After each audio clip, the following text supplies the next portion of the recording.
So hey guys, welcome back to the channel. This is a story about what if Naruto Kage Lavel Chunin exams. Part 2. If you guys enjoy this what if and you want to see part 3, comment down below. And let me know before I start. Please do support for more awesome content. And leave a like and don't forget to subscribe to my channel. And also share this video with your friends. And check out the description. And check out my playlist. So let's start the video. Chapter 7 Mission. We have a mission in the Hidden Stone Village, said Kisame. We left immediately, then ordered Itachi. Naruto nodded and instantly adopted a serious attitude. They packed up and left. Kisame estimated the trip to take 3 days. The first day was mostly in silence, except for Itachi and Kisame, who seemed to be discussing something. Even though Naruto burned with curiosity about his first mission, he decided it was better not to ask. He knew that Itachi would fill him in eventually. Patience is something Naruto had to work hard to learn. While he did learn to be reserved, calm, cold and calculating from Itachi and Kisame, patience was different. To sit quietly for hours on end in ambush or espionage was not something Naruto had been very good at. Itachi and Kisame were the middle of two extremes. They wouldn't mind sitting in ambush, but they wouldn't do it for very long. If it wasn't working, they would rather go find the enemy and openly attack them. Ryuko was the type of person that didn't like to wait at all. He wouldn't wait to see what his opponent had in store for him. Better to strike first and kill your opponent before he can do anything to you, he would say. But never rush in blindly and never show off anything high level. Limitations and regulations, they seem to always follow you around, no such thing as freedom.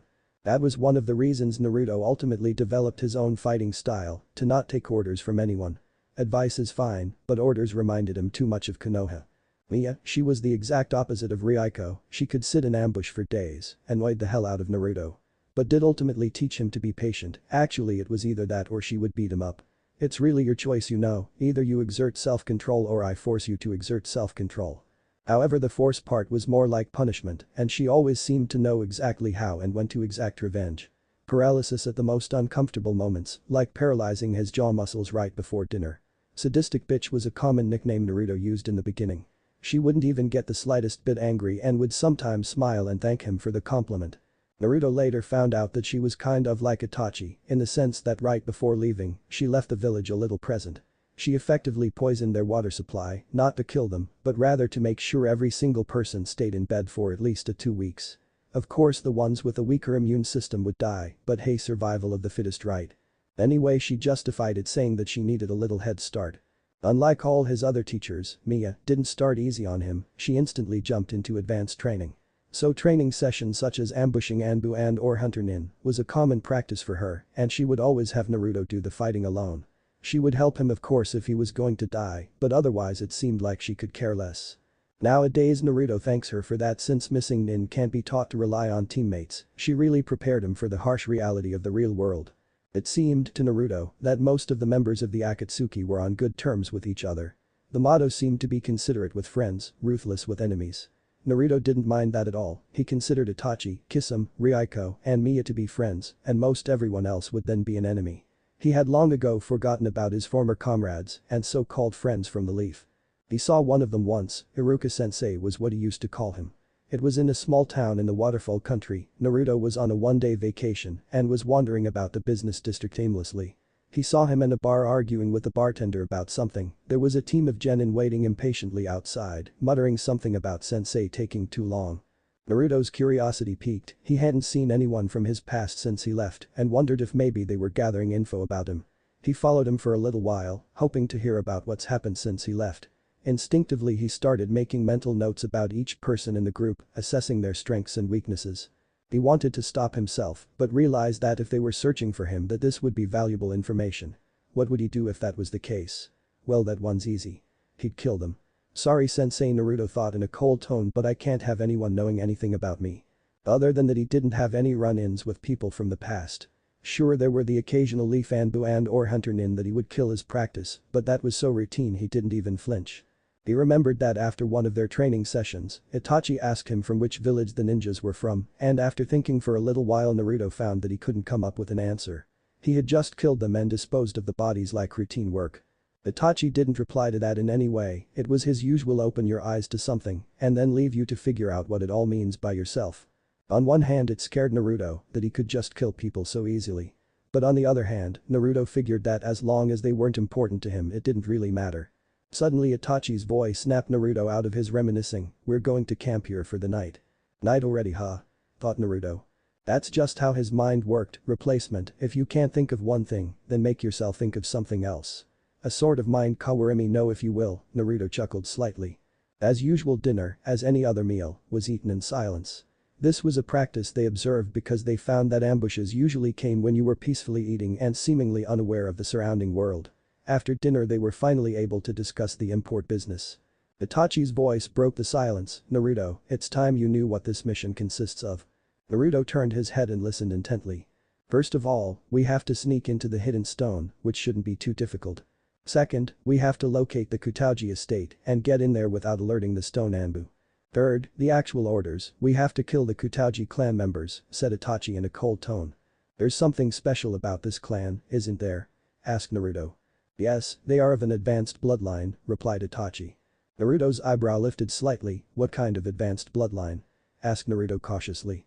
"They have the ability to create golems out of stone, dirt, mud, anything that is part of the earth," said Kisame.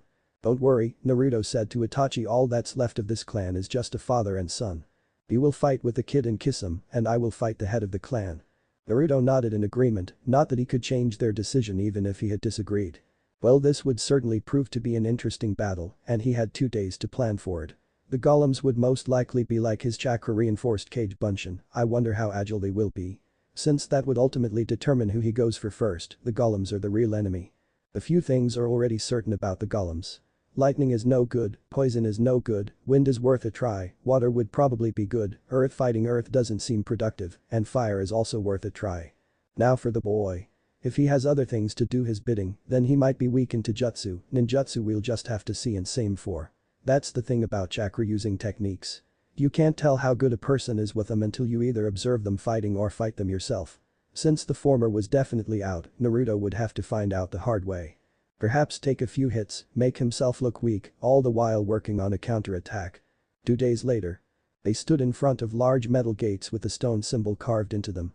This was it, the point of no return. Once inside they would have to complete the mission. However, the trio was unfazed, they simply kept walking forward with absolute confidence. Itachi activated his Manjutsu Sharingan, and the guard didn't even question them. Part 1. Complete, thought Naruto, even though he knew that he didn't do anything. Finding the Kutaji clan residence was no problem, they seemed to be well known in the stone. Getting in was done in much the same way, just a lot more cautiously, and also Itachi made sure to disable the guards, the bodies of which were quickly hidden. Part 2. Complete, thought Naruto, now comes the hard part. Part 3. They are on the far side of the compound, whispered Naruto, training most likely. Heightened senses made search and destroy missions, or training sessions as it was for Naruto, so easy. His senses confirmed the information, there were only 2 people training, and the guards didn't seem to be numerous or paying too much attention. "We best attack while they are training," said Itachi in a low voice. "We can't take chances on other ninjas showing up." Kisame and Naruto nodded in agreement and moved toward their enemies. They soon saw 2 figures, one was resting against a tree and the other was doing some sort of earth. Based on chakra levels, the latter is the kid, thought Naruto. The boy suddenly stopped halfway through to look at the intruders, diverting his father's attention to the approaching trio. The man got up and yelled out, "Who are you and what are you doing here?" "Our identities do not concern you," calmly replied Itachi, "and we are here for your heads." The boy visibly stiffened for a second, then became relaxed once again, however this small change did not go unnoticed by Naruto. "So we're a little scared of death now, aren't we?" "You are not our enemies," replied the man once again, "leave now or we will be forced to fight you." "Then you shall have to fight us," said Itachi coldly. As Itachi and Kisame prepared to battle, Naruto beckoned to the boy that he was going to fight him one-on-one. The boy proudly accepted Naruto's challenge, and they both jumped to the side to have more room to battle. "Let's start off simple," thought Naruto. He then gathered the required chakra and made 2 Kage Bunshin appear on either side of the stone nin. Not normal Kage Bunshin, but chakra-reinforced Kage Bunshin. Naruto always makes this special kind nowadays, since the normal kind are just worthless in a real battle. The boy was shocked that Naruto was able to perform ninjutsu without the use of seals. Naruto smirked at the stone nin's reaction, training pays off. Even if I can only do this with something simple. The clones attacked the stone nin using only taijutsu, one going for the legs, the other for the torso and head. The stone nin was able to dodge the clone's attacks and after gaining some distance, did several hand seals and slammed his palms into the ground secret jutsu. Clay Golem. Naruto then saw 3 mounds of earth rise up and form themselves into the shape of a person. So this is what they look like, mused Naruto now to test them. He instantly had his Kage Bushins attack the golems. While the golems certainly lacked in speed and couldn't always block or dodge his clone's attacks, they sure packed a punch. Both of his special Kage Bushins were destroyed in just 3 or 4 hits. Without a moment of hesitation, the stone nin had his golems attacking the real Naruto. Naruto parried and dodged the attacks easily and noted that the golems were fighting on a level. Just when he was about to counter-attack, Naruto felt some chakra below him. Shit, he's going to attack me with ninjutsu while I'm distracted fighting his golems with taijutsu. Then I have to get serious. Naruto jumped up right before the ground under him exploded. He pushed himself off the heads of one of the golems, sending it into the others, slowing them down a little bit. While in mid-air, Naruto already started doing the necessary hand seals for him. He completed the hand seals several seconds after landing. Suitin. Water explosion no jutsu, said Naruto in a faint voice. Before the golems could react, they were swallowed up by the water and carried away about 50 feet before being slammed into a wall. The water had torn apart the clay and hence rendered the golems useless. Naruto's attention was now switched to the stone nin, and Naruto smirked at the frown on his face. The stone nin then started doing the same hand seals as he had done a little while ago. Naruto knew better than to let him finish and instantly charged at him, whispering, "Split." From the stone nin's perspective, there was only one Naruto charging at him, but in reality the stone nin was just seeing the clone and the real Naruto was stealthily making his way behind his opponent. Naruto's clone charged forward, but right in front of the stone nin, he suddenly disappeared and reappeared. The stone nin smirked, "Doten." Spike. Suddenly the ground under the clone spiked up into a spear and sliced the clone's left leg. Doten. Land bind. The earth crawled up the clone's legs up to about his knees and solidified. Thinking that victory was his, the stone nin relaxed and calmly walked over to the clone. Just as the stone nin raised his kunai to slit the clone's throat, he felt a presence behind him and cold metal against his own throat. "You underestimated me," said Naruto in a cold tone, "and you assumed too much." The stone nin shifted uncomfortably and tried to break from Naruto's hold, but was unsuccessful. "Now I can assume a fact." Naruto pulled his katana away slightly, but then returned it with full force and chopped out the stone nin's head. As the body fell to the ground lifeless, he added, "That you're dead." Naruto wiped his bloody katana and put it back in its sheath that hung behind his head. Then I looked over and saw that Itachi and Kisame seemed to be winning and sighed constantly. "Hey kid, take that scroll, your enemy has," suddenly said the Kyuubi, making Naruto flinch in surprise. Naruto took the scroll and looked at it. Doten Jutsu Mastery was written on the cover. "It's probably something to do with their blood limit," thought Naruto. "Maybe or maybe not," calmly replied to Kyuubi, then noticing the hesitation in Naruto's mind added, "Just take it. If it is worthless you can practice one of your fires on it." "The fires I need practice with are all a bit too big for a scroll." "Get off your high chair. You don't know everything there is in the world," growled the Kyuubi. "Fine, fine," grumbled Naruto. Although it was true that Naruto wasn't that good with earth. He knew some, but he didn't use them very often, mostly because he said that by the time you put your palms on the ground, your enemy could have already gained a better position. Even though Itachi didn't share his point of view, he didn't bother pursuing him with further training for 2 reasons. 1. Naruto, being as stubborn as he is, wouldn't back off his point. 2. Naruto was already proficient in Raiten, Suitin and Kaiten. So Doten wasn't really necessary. Naruto pocketed the scroll, grabbed his enemy's head and went to meet up with Itachi and Kisame, who he saw had now completed their battle. Itachi took a look at Naruto, saw the head he was carrying and nodded in approval. Kisame threw Naruto a bag to put the head in.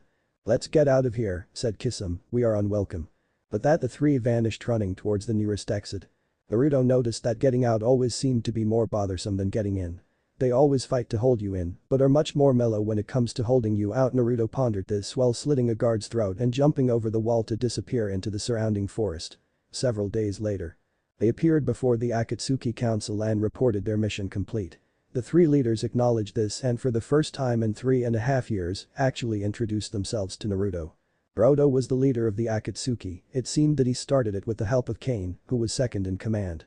Hijeko was the first member and resided on the council because he didn't have any missions. Naruto also informed them of the death of one of the teams of the Akatsuki. Naruto did mention the names, but since they didn't mean anything to Naruto, he simply forgot them. This combined with the fact that Naruto was now ready is why they decided to split up the trio. Itachi and Kisame would go back to being a 2-man team and Naruto would join up with Raiko. Naruto then dismissed Naruto and bade him to make himself comfortable here until Raiko arrived from his mission. Itachi and Kisame were no doubt given another mission since Naruto didn't see them later that night. Raiko arrived in a few days and they were given another mission for which they set out immediately. A year and a half later. Naruto was relaxing on the couch of his room at the Akatsuki headquarters after getting back from a mission. A lot has happened during the last year and a half. He did several missions with Raiko for the next 6 months. Some were assassination missions, others were to steal something or other, usually scrolls. It was after returning from one of these missions, he learned that Kisame was killed during his previous mission. The teams were rearranged once again and Naruto was back with Itachi as a teammate. Naruto mourned the loss of one of his dear friends but did not let it get in the way of his job. He asked Itachi for the details many times, but Itachi either turned him down or managed to change the subject. Naruto finally gave up, hoping that one day Itachi would tell him, but until Naruto would give him his space. More missions followed, although the missions didn't seem to have any sort of logic to them. It looked as if the Akatsuki was using random hit and run tactics. This of course did not sit well with the members at all. Considering all of the Akatsuki members were Class S missing nin who could just as easily be doing random hit and runs on their own and get a lot more out of it. Sure, they were paid, but it seemed that it wasn't nearly enough. Half of the stuff they were stealing was easily worth 3 times as much on the black market. Tensions were high, yet the organization seemed to hold together.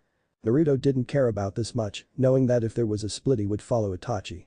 What was the Akatsuki for Naruto? Well, what began as a way to rebel against Konoha was now nothing more than a shell that told him who to kill or what to steal. He had to admit he didn't like being ordered about by a bunch of strangers. Why did he stay there? The only reason he could find it was his big brother. Naruto respected, trusted and looked up to Itachi. Itachi knew all this of course, but he wasn't a person to openly show affection.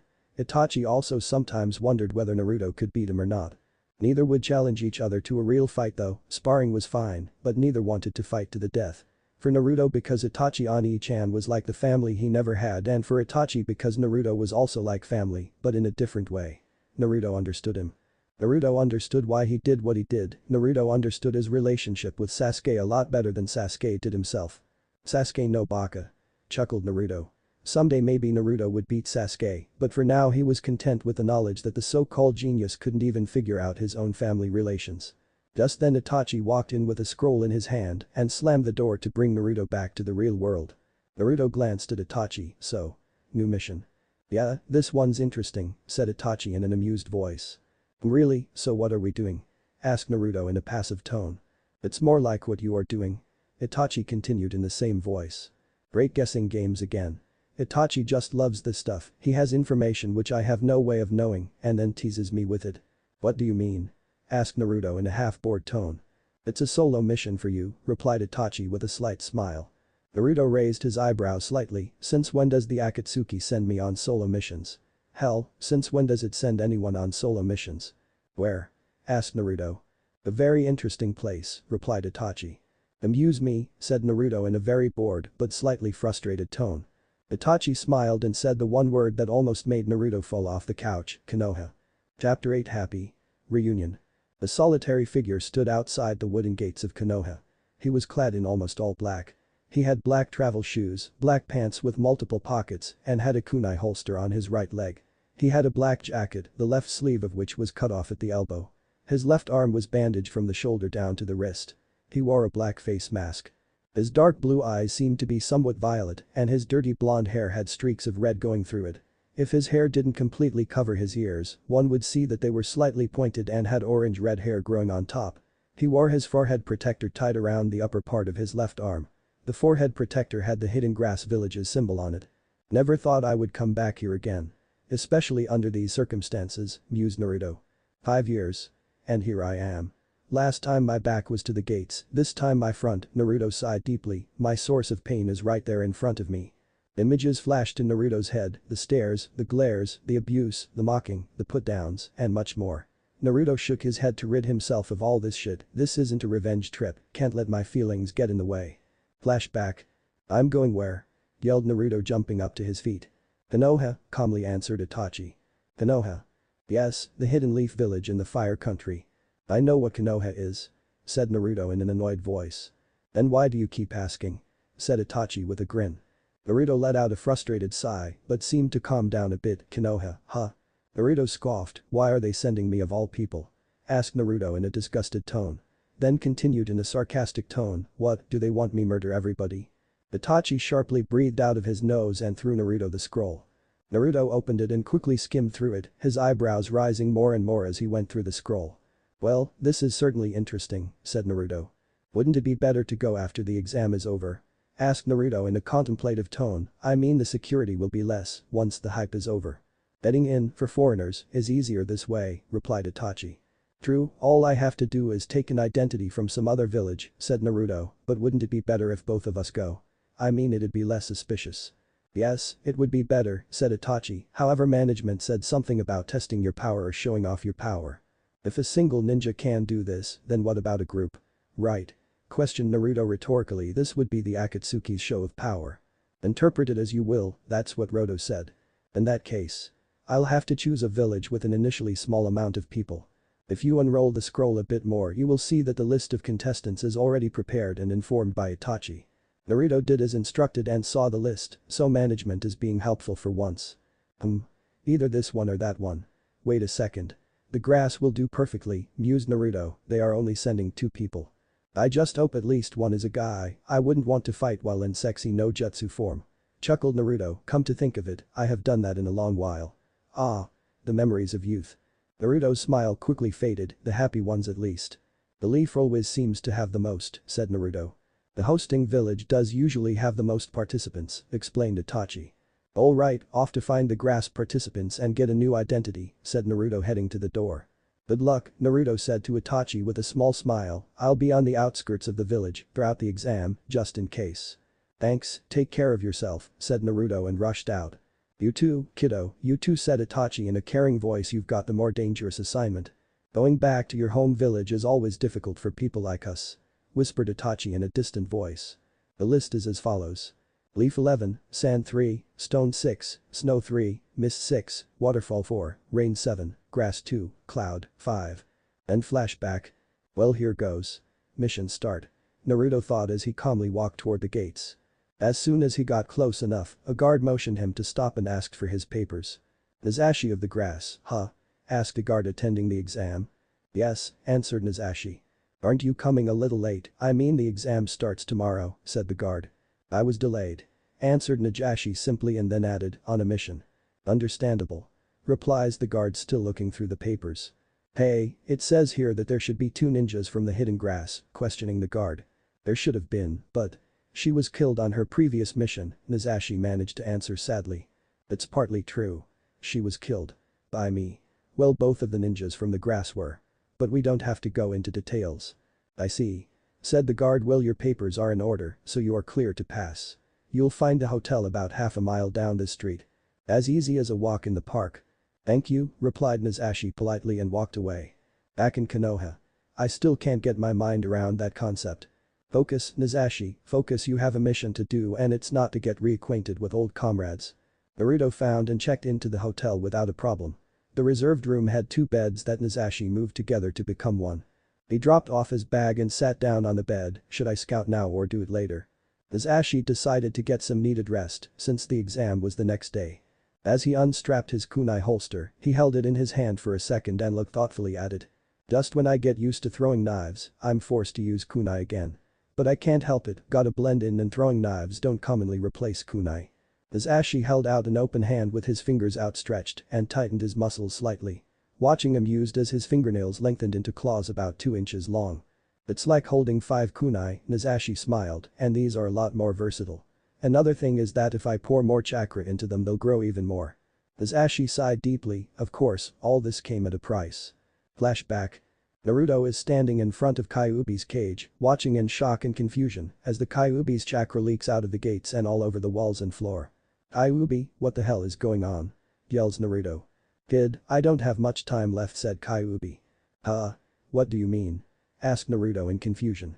I'm sure you have noticed that during the past week your chakra supply seemed to have been growing, said Kyuubi and Naruto nodded. Well that is because I'm merging with you. Merging? What will be the effects of this and what's going to happen to you? Your body will probably have some physical changes and perhaps psychological changes. I'm not sure exactly what will happen. As for me I'll be absorbed into you. And won't have to sit in this cage anymore, said Kyuubi with a slight smirk. Will I still be able to talk to you? Not likely, the kid said the Kyuubi in a passive tone anyway. I called you here to give you a farewell gift. Really? What is it? Just take off your jacket and hold out your left arm, instructed by the Kyuubi. Naruto did as he was told. The Kyuubi then sent some chakra toward Naruto, which then surrounded Naruto's left arm completely and swirled around for about a minute. During this time Naruto felt such great pain in his left arm that he had to drop to his knees and grit his teeth to keep from screaming. He had experienced this kind of pain before when Kyuubi modified his eyes to accommodate a special eye, so he knew that the rewards were well worth the price. Finally the pain stopped and the chakra was absorbed into Naruto's body instead of returning to the Kyuubi. "See kid, my own chakra doesn't return back to me." Naruto looked at his left arm and saw burning red symbols painted on it. "It's a tattoo, kid, the glowing red will soon cool down to black." "Tattoo? What kind of tattoo?" asked Naruto looking at his arm from all different sides. "A summoning contract tattoo," said Kyuubi with an evil smile. The tattoo consisted of a fox's head drawn on the biceps. From the fox's chin a goatee in the form of a tail extended down from the inside of the elbow all the way down to the wrist and was in the form of a helix. The fox's head also had 8 whiskers, 4 on each side, which snaked around Naruto's arm and the helix in an intricate design to meet at one point in the middle of the wrist.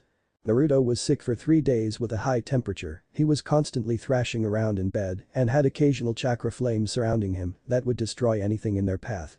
When he finally woke up he found that he grew about a foot, his muscle mass almost doubled, his eyes, ears and hair had changed, his whisker marks were thicker, he had 2 very sharp fangs that could easily break bones, and of course he had the tattoo that the Kyuubi had given him.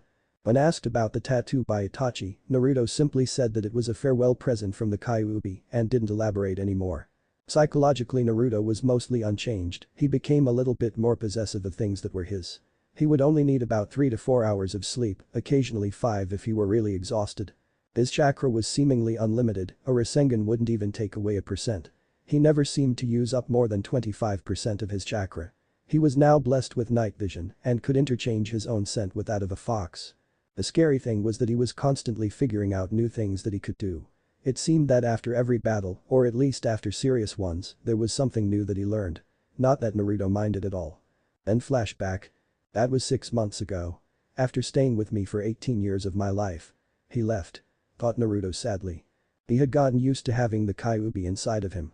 When the Kyuubi merged with Naruto it felt like Naruto had lost a part of his soul. That little voice in the back of his head that advised him. Naruto sighed, "Never thought I'd miss that fox." Naruto shook his head slightly, "Enough now, time to get to bed so that I will have a good 5 or 6 hours to do some scouting." Next day the exam participants were set to meet by training area 44 at 9 am. Nizashi showed up at about 10 minutes to 9. Forest of Death, again. Please note another scroll hunt, thought Nizashi, may as well look around and pretend to show some curiosity in the other participants. Nizashi noticed that the villages weren't interacting with each other but rather stayed in their own groups talking quietly amongst themselves. Nizashi looked around until he spotted the Konoha group and slowly made his way closer to them, hoping to hear some interesting details about what happened while he was away. As he got closer he was able to make out who was taking the exam, he recognized everyone except 3 people.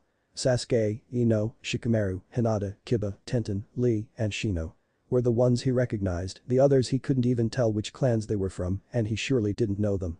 Well, that's not good. I need to know who is a liability. Sasuke looked much the same except a bit taller.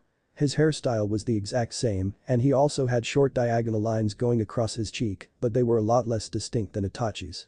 He wore the standard vest over a black shirt with the Uchiha fan on the sleeves, black shorts and standard blue sandals. He looked so much like Itachi, it's simply amazing. Ino had tight black shorts and a dark red shirt over which she wore her vest. She had grown out her hair again and it was in the same style as it was 5 years ago. She looks a lot more attractive, smirking at Nizashi. Shikamaru, he looked exactly the same, except he was taller and had a beard. My god. Is he so lazy that he doesn't bother to change his appearance over 5 years? Hinata still wore the traditional Hyuga clothes, but had grown her hair out and it was now a bit below her shoulders. Also she now had an aura of confidence around her. Seems like the shy girl grew up to become a beautiful woman. Kiba wore long black pants with his old grey jacket, Nizashi couldn't tell if he wore a shirt under the jacket or not. He looks grown up, but does he act like it? Next to Kiba was Akamaru that now stood as tall as Kiba's mid-thigh, his white fur had taken on a more reddish color. That dog means business now. Tenten and Shino seemed to not change at all except in height. What is it with this village and lack of change? Damn conservative sons of bitches, everyone probably has the same old mentality about the Kyuubi and their damn demon child. Nizashi had to mentally slap himself to stop these thoughts, since his left hand was now slightly shaking in anger. Lee had become an exact copy of Guy, I mean exact. I wonder if he has a rivalry with Sasuke. Ashi decided to keep his distance and instead activated his advanced hearing. "Hey Lee, how are you feeling about going into this place again?" asked Kiba. "I'm a little nervous about the whole exam, but this place still gives me the creeps," answered Lee. "Well, I think we are going to kick ass. With all the training we had, we will certainly pass," said Kiba in a cocky tone. "Same old show-off," thought Ashi. "How are you doing, Hinata?" asked Kiba. "Fine, I'm pretty confident," said Hinata in a calm voice, then added a bit softer, "I have to do this. For Niji." And Naruto-kun, the final name, was in a whisper that no one could hear. Kiba seemed to understand and nodded sadly. It's really a shame that that had to happen. He would have been a great ninja, especially since he managed to rid himself of his superiority complex. "Yes, thanks to Naruto-kun." The last part was whispered. "You still think he'll come back?" asked Kiba. "I have to believe. I believe that we didn't lose two ninjas in that one mission." She gave a slight glare in Sasuke's direction. "Nice to see he's not well liked." Nazashi smirked behind his mask. "Yeah," said Kiba sadly, with Niji dying and Naruto going away. So Niji never recovered. Interesting. Naruto then shifted his attention to Tenten, Ino and Shikamaru. "Hey, how come Choji isn't participating?" asked Tenten. "He can't," said Shikamaru sadly. "Why not?" "I've worked with him several times and he's pretty strong," said Tenten. "His health doesn't permit him to become a set and his body just won't be able to handle that kind of stress." "Oh yeah, that's right, he never fully recovered from 5 years ago." "Sorry I asked Tenten." "No, it's alright," said Shikamaru. "Seems that so much shit happened on that one mission." Nazashi sighed. "At least he was able to become a. He's a good person and a good ninja, he deserves it." Tenten suddenly smiled slyly. "Anyway, how are you two Naras doing?" "Hey, we aren't married yet," retorted Ino, pushing Tenten slightly. Shikamaru just looked bored as usual and mumbled something about troublesome women. "So, Ino and Shikamaru. Interesting. A lot has happened while I was out." Akamaru's barking made Nazashi refocus his attention on Kiba. Nazashi noticed that Akamaru seemed to be looking at him. "What is it, boy? What do you smell?" asked Kiba. Nazashi instantly hid himself in the crowd, his little espionage session over. "What, you smell a fox? Is the grass nin suspicious?" Kiba repeated what Akamaru said. "Shit, maybe changing my scent to a fox's wasn't such a good idea. I forgot foxes are taboo in Konoha. Gotta be careful not to summon one here." Just then the examiner for the test appeared in a storm of leaves.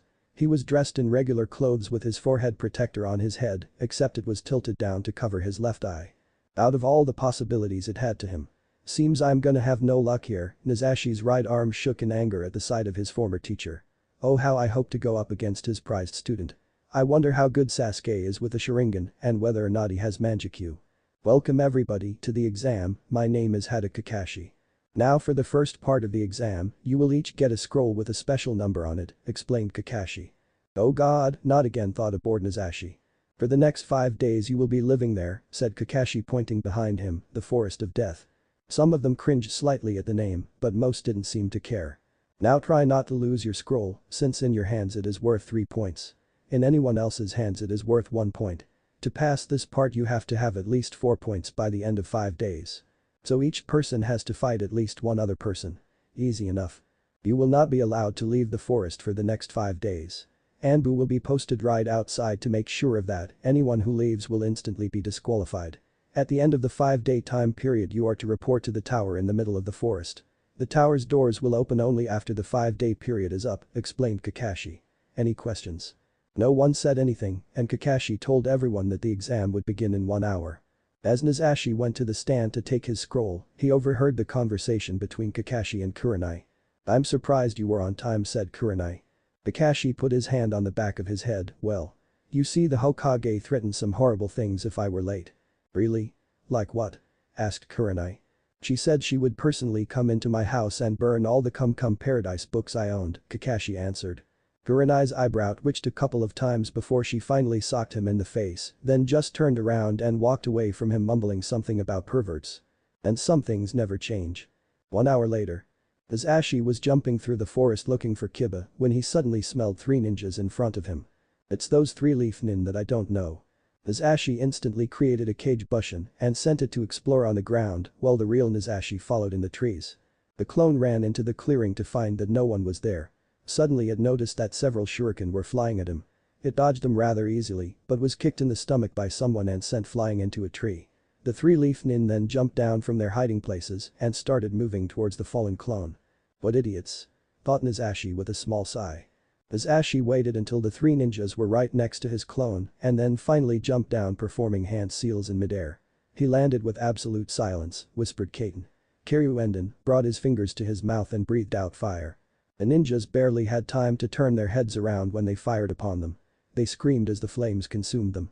Once this was done, Nazashi looked at the burned corpses of three ninjas. Idiots. Gathering like that over a clone. Rookies. Nazashi searched for them and found the scrolls were unharmed. Seems they are smarter this time and actually put a barrier on the scroll. Thank you, said Nazashi to the corpses as he pocketed the scrolls and ran off to find Kiba. Kiba was walking through a small clearing with Akamaru at his side. Suddenly Akamaru turned his head and growled. What is Akamaru? Asked Kiba, looking around. Akamaru barked. That fox smells again, huh? Kiba contemplated, then yelled out, come out and fight like a man. Nazashi chuckled and walked out into the clearing, hello Kiba. How the hell do you know my name? Yelled Kiba. Don't you recognize? Said Nazashi in a flat tone. That's too bad. Nazashi tilted his head to the side and asked, how about now? What the hell? Thought a bewildered Kiba. His scent just changed. That's impossible. Yet it's somehow familiar. Don't remember? Nazashi continued in the flat tone. Seems your memory isn't that good Kiba. My memory? Wait a second. Chills ran down Kiba's spine. Could it be? Could it be? Who? Continued Nazashi. Naruto? Asked Kiba uncertainty. Yes Kiba, long time no see. Nazashi's tone was beginning to unnerve Kiba. Also the fact that Nazashi's eyes were completely cold made Kiba shiver a little bit but he didn't pay attention to it. So you finally returned? Asked Kiba in a happy tone. So good to have you back. Nazashi couldn't help but smirk under his mask. He's relaxing, his defenses are falling. Thank you Kiba, you're making this a lot easier. For as long as I'm back.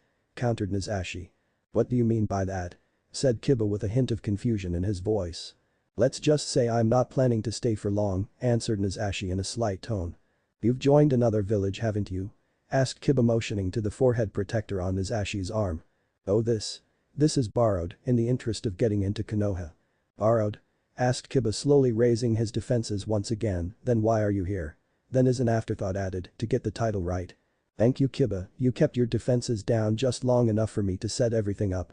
It's not about the title, it's about the skill, replied Nazashi in a cold tone. Nazashi's heightened senses told him that they were completely alone, so he didn't mind disclosing this information to Kiba.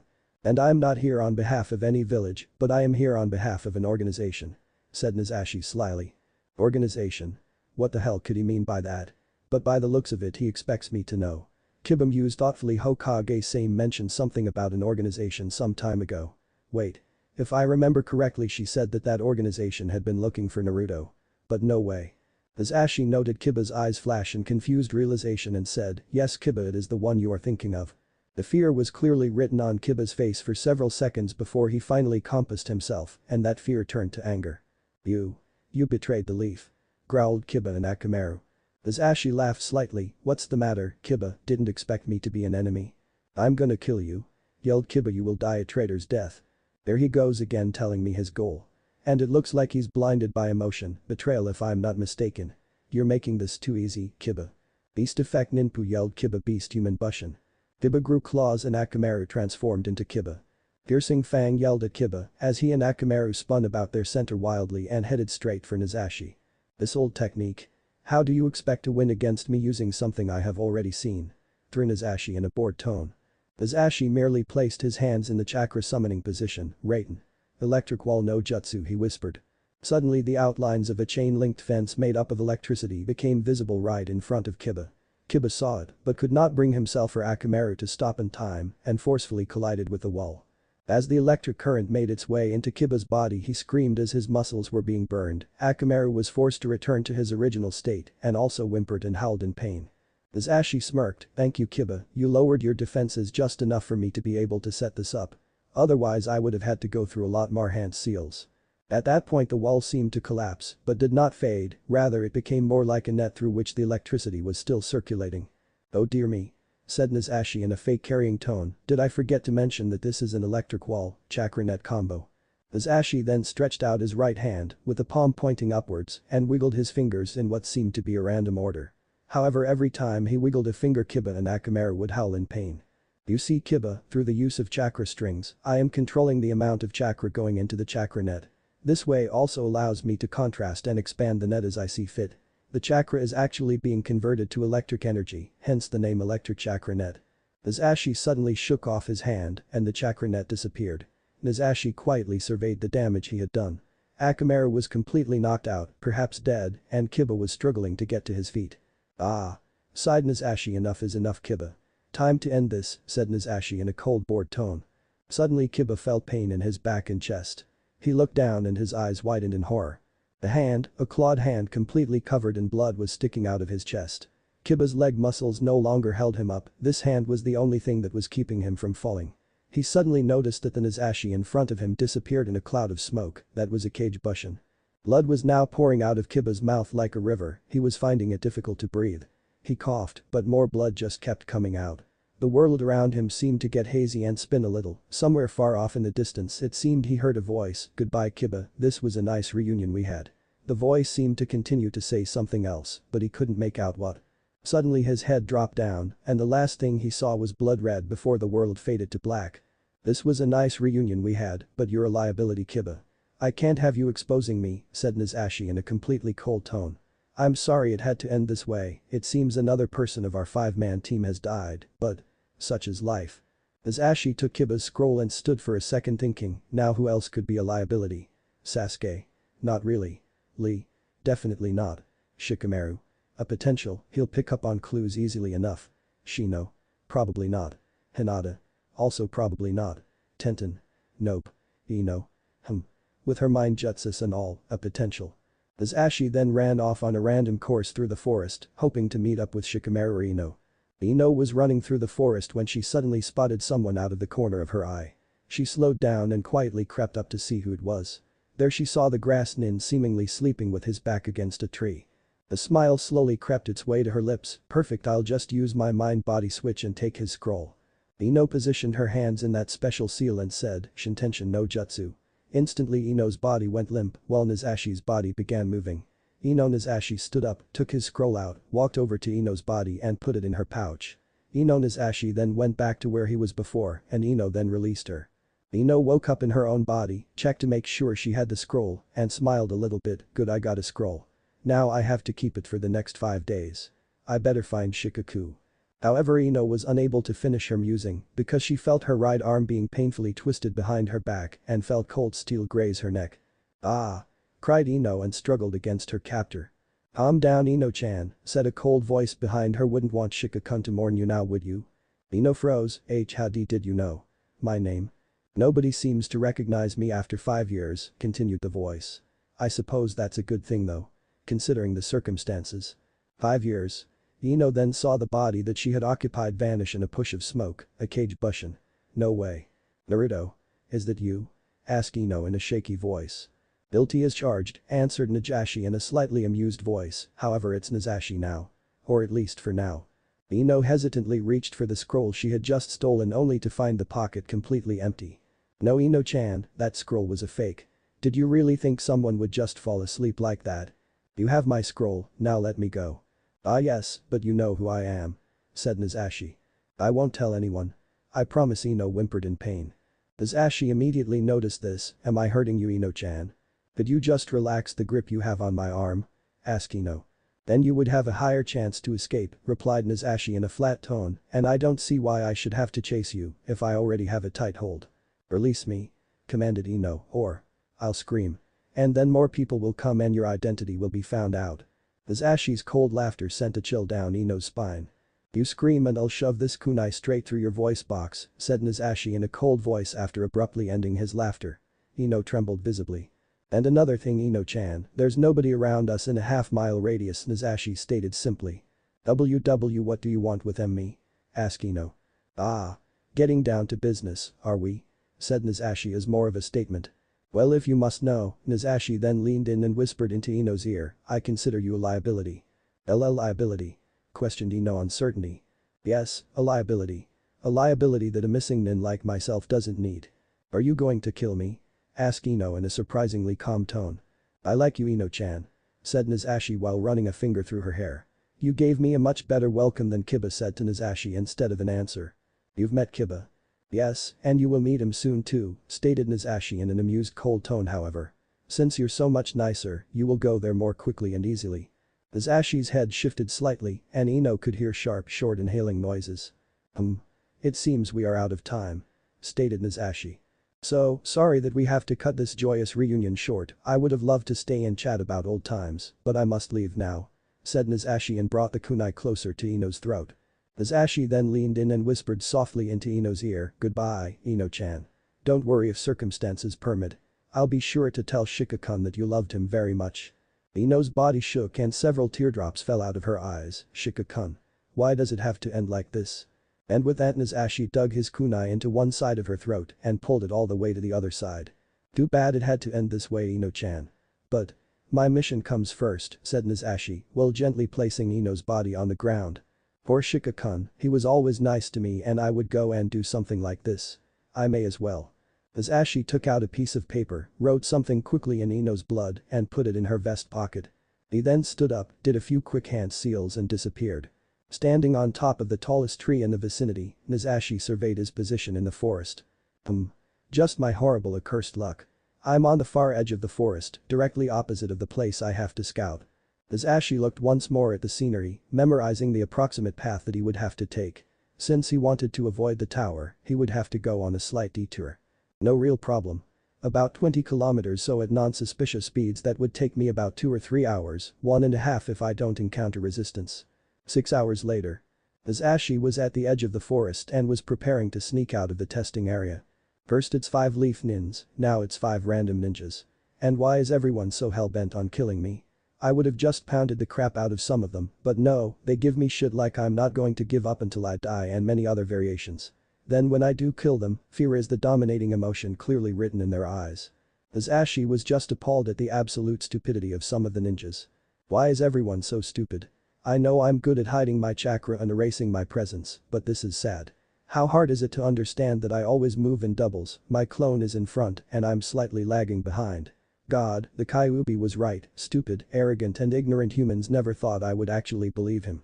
Nazashi now considered himself more like a half-demon or something, but absolutely not a regular human. He had just finished bandaging his right forearm, which was damaged by a wind attack, and was now swapping his grass forehead protector for his old leaf forehead protector. Who would have thought that I actually would need this someday? Now let's see. The guards are only posted at the fence, so I'll just use Shadow Step and teleport myself up to its maximum of 500 yards.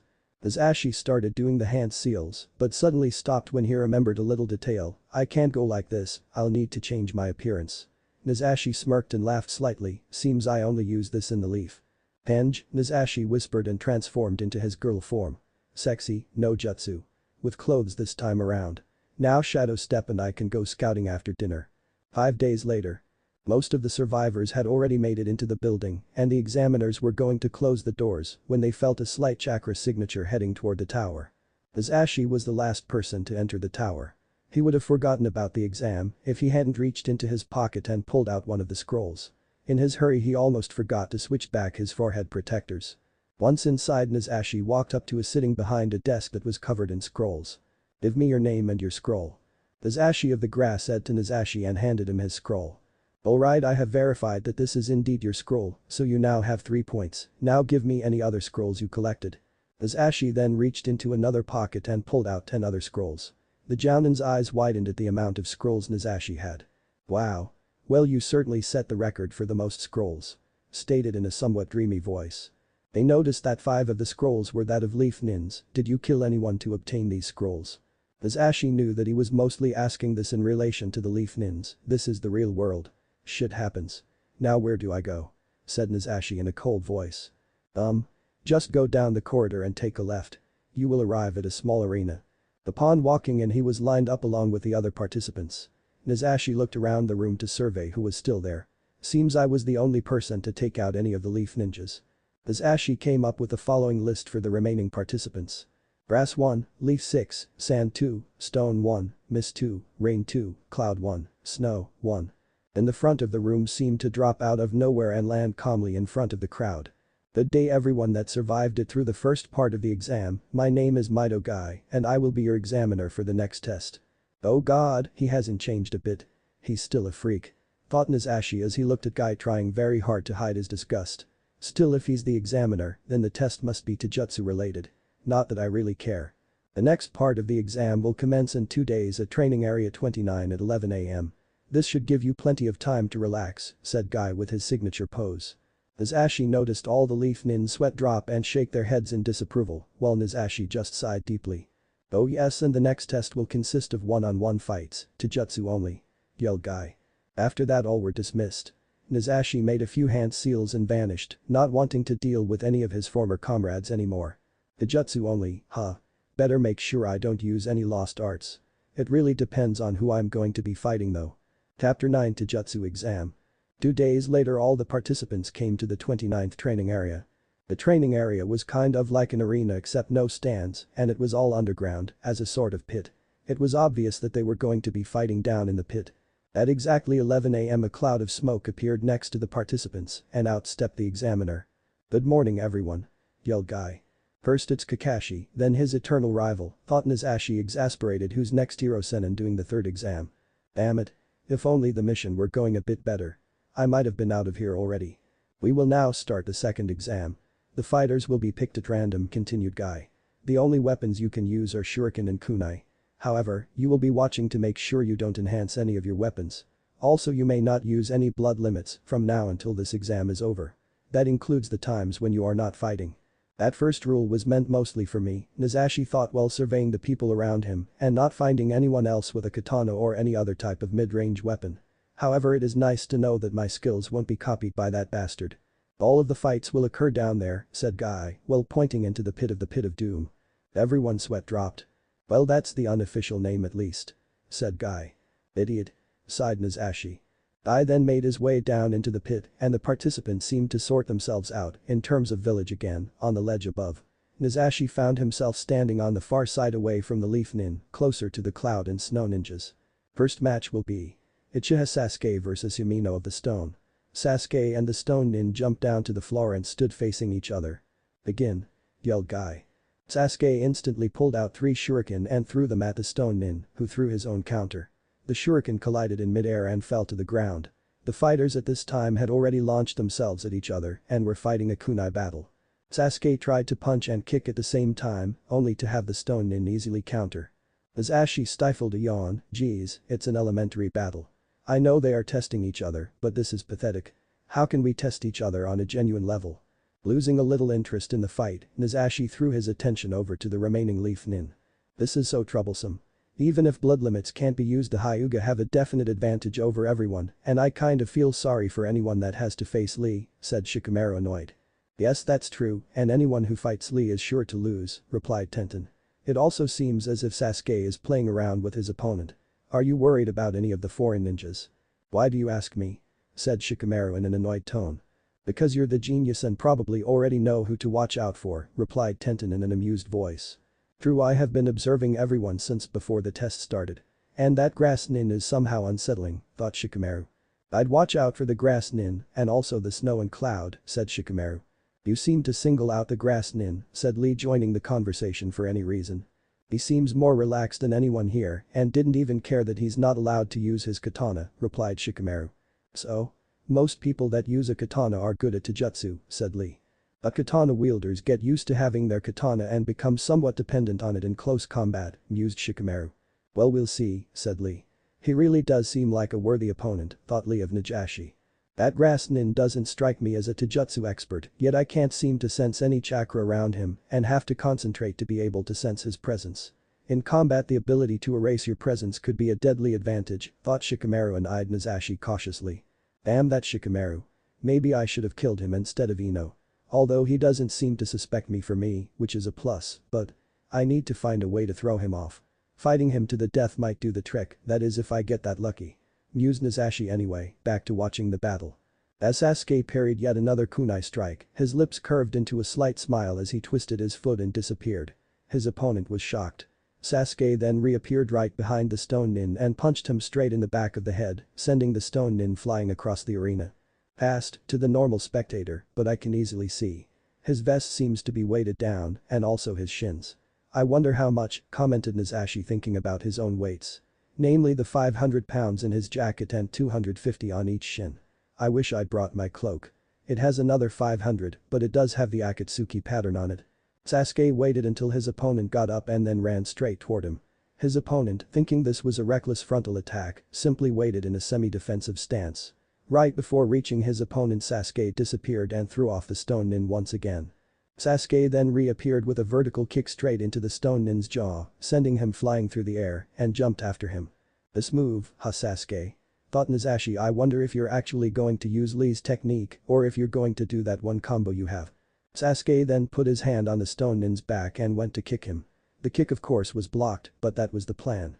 Sasuke instantly twisted around and hit him in the jaw, sending him down to the ground, then he brought the back of his foot to his solar plexus to reinforce the collision with the ground. Sasuke. Nazashi slowly shook his head. You developed that 5 years ago, don't you have something better? He then took a moment to reanalyze the last part of the battle. Foolish Sasuke, you're too used to that move. You do it by instinct and assume that your opponent will play along. But you simply can't do that. I mean, look at you, even before your opponent fully blocked that kick you were already going for the punch. A more skilled opponent will read through that as easily as a hot knife goes through butter. The stone nin was knocked out instantly. Winner. Ichiha Sasuke. Yelled Guy. There were a few cheers by some of the leaf nin, but the participants mostly stayed quiet. That's what's been bugging me. Thought Nazashi as he felt a slight mental pressure lift. Where the hell is Sakura? Why isn't she here cheering on her boyfriend? There were a few silent congratulations as Sasuke joined his comrades. Kakashi appeared out of nowhere and congratulated him. That damn bastard and his prize student. Oh, how I want to just. Nazashi had to stop that train of thought or else he would end up releasing his killer intent or worse. After a few deep breaths he decided to just listen in on their conversation. Hey Sasuke, not much support for you now that your fangirl isn't here, huh? Said Lee grinning. Yay. Replied Sasuke in a bored tone. They said they might come visit during lunch break, said Shikamaru. That would be nice, I haven't seen Choji or Sakura in quite a while, said Hinata. Yay, since they started teaching at the academy, they don't go on regular missions like the rest of us, so it's only natural, replied Shikamaru. So Sakura is an academy teacher. Well, she could easily be, with her brains and all. She's probably replacing Iruka since, I'm guessing, he's a, thought Nazashi. She didn't participate in the last exam either? Said Tenten as more of a question. No, she seems content where she is now. Don't know how anyone could be content teaching a bunch of brats, said Shikamaru with a slight smirk. Their little conversation and Nazashi's listening in session was interrupted by Guy. The second match will be Rock Lee versus Nazashi of the Grass. Yes, it's finally my turn, yelled Lee. Everyone around him sweat dropped. It has only been one match, said Tenten. But I should have been first. Said Lee with fire in his eyes. The sweat drops got bigger. Nazashi chose to ignore Lee's antics and instead unstrapped the katana from his back and put it on the ground beside him. He then proceeded to jump down into the pit, soon after followed by Lee. Of all the people to fight, I get the most difficult, thought Nazashi with a smirk. This should be interesting. However, I'm not quite sure which style to use on him. I suppose I'll play around, let him hit me a few times, and it should come to me. This guy is way too calm. Thought Lee, and that cold look in his eyes reminds me of Niji. Begin. Yelled Guy. Lee instantly went into the signature stance with his right hand stretched out, palm facing away from the opponent. Nazashi didn't even move a muscle, instead just kept staring at Lee dead in the eyes. Damn. His gaze is unnerving, such coldness. And he's not even bothering to get into any kind of stance. Lee shivered at the thought that just hit him, he's so much like Gaara. You can begin with Lee, thought Nazashi with amusement. Lee then instantly dashed forward and attempted to kick Nazashi. Nazashi simply ducked right before the kick would have connected. Lee spun back around, preparing a low kick that would hit his crouching opponent in the face, only to find that Nazashi was nowhere to be found. Lee turned around to find Nazashi standing at the other end of the arena in that same stance with his arms crossed. He's fast, thought Lee. Lee then rushed over and performed a series of fast consecutive kicks and punches that were aimed all over Nazashi's body. Nazashi managed to dodge all of them except the last one, which he had to block. Lee had performed a kick aimed at Nazashi's right side. Nazashi blocked with his right arm and disappeared to reappear right behind Lee and kick him in the back. Lee was a little surprised that Nazashi went on the offensive so suddenly and being unable to block, ended up flying into the wall in front of him. The observing Leaf Nins were shocked to see that Lee was caught unawares with his back open. Damn, that guy is fast, commented Shikamaru. I was right, he is strong. To be able to dodge and block Lee like that. That's impressive, but Lee isn't using his full potential yet, thought Kakashi. I might need my Sharingan to keep up with the battle later on. That was just a lucky opening since he was distracted by attacking and he is most likely not going all out yet. Mused Musashi, his mind instinctively re-analyzing the last segment of the battle. I need a way to slow him down. Injury is probably the best option.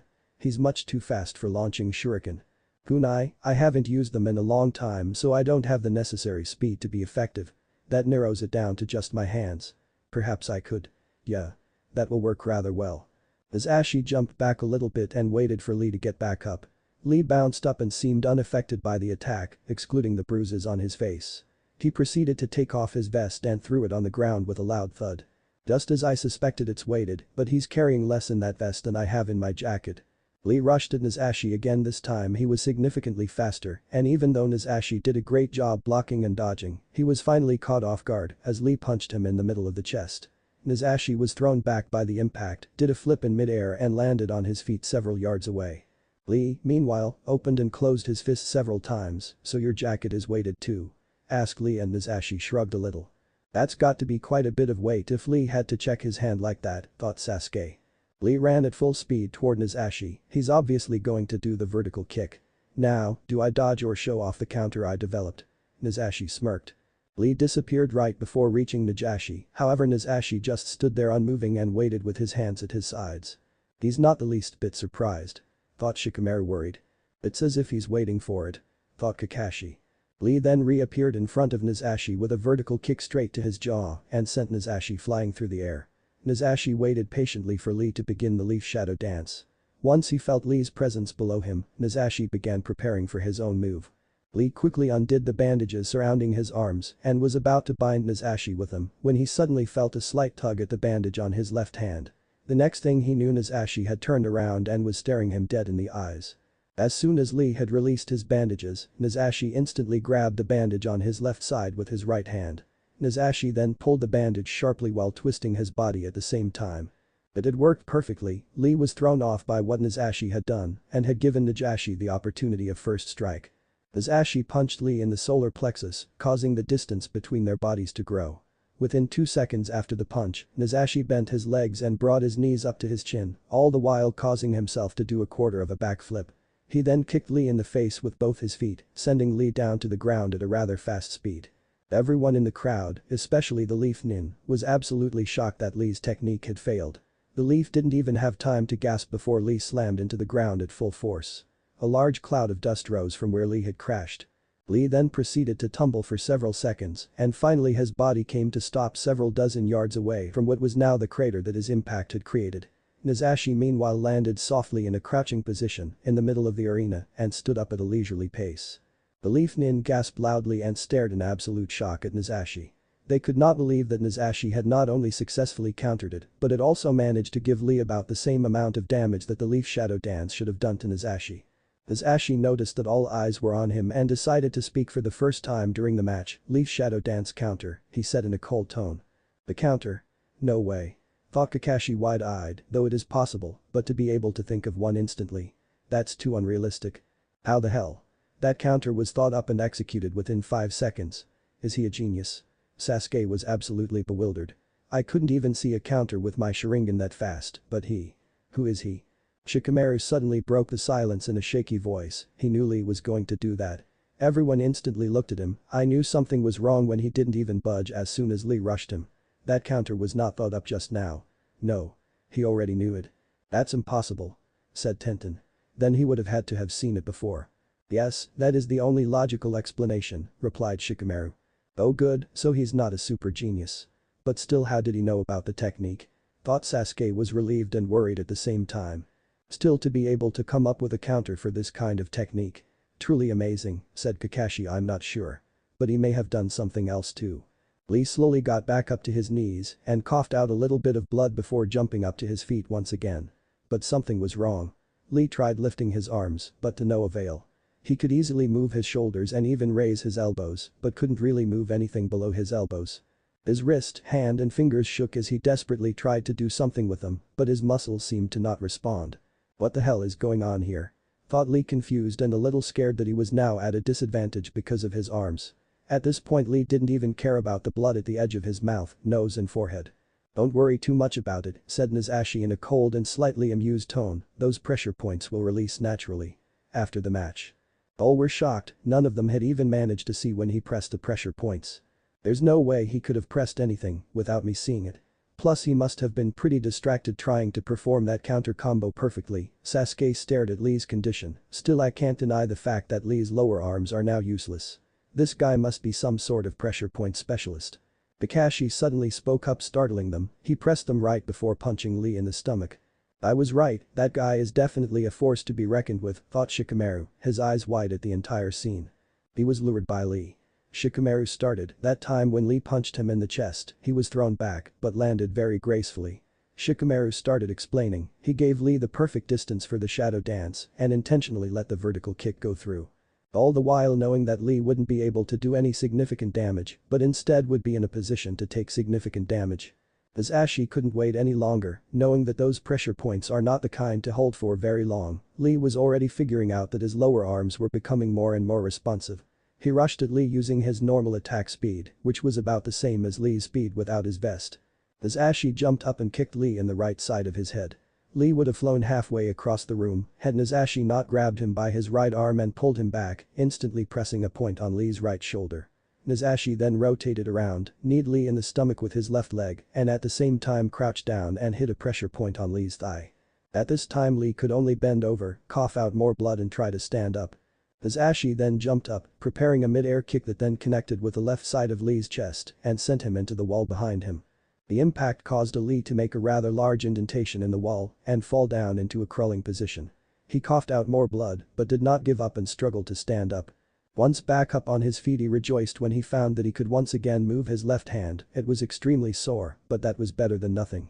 However, his happiness instantly disappeared when he found that he had lost all control over his right arm.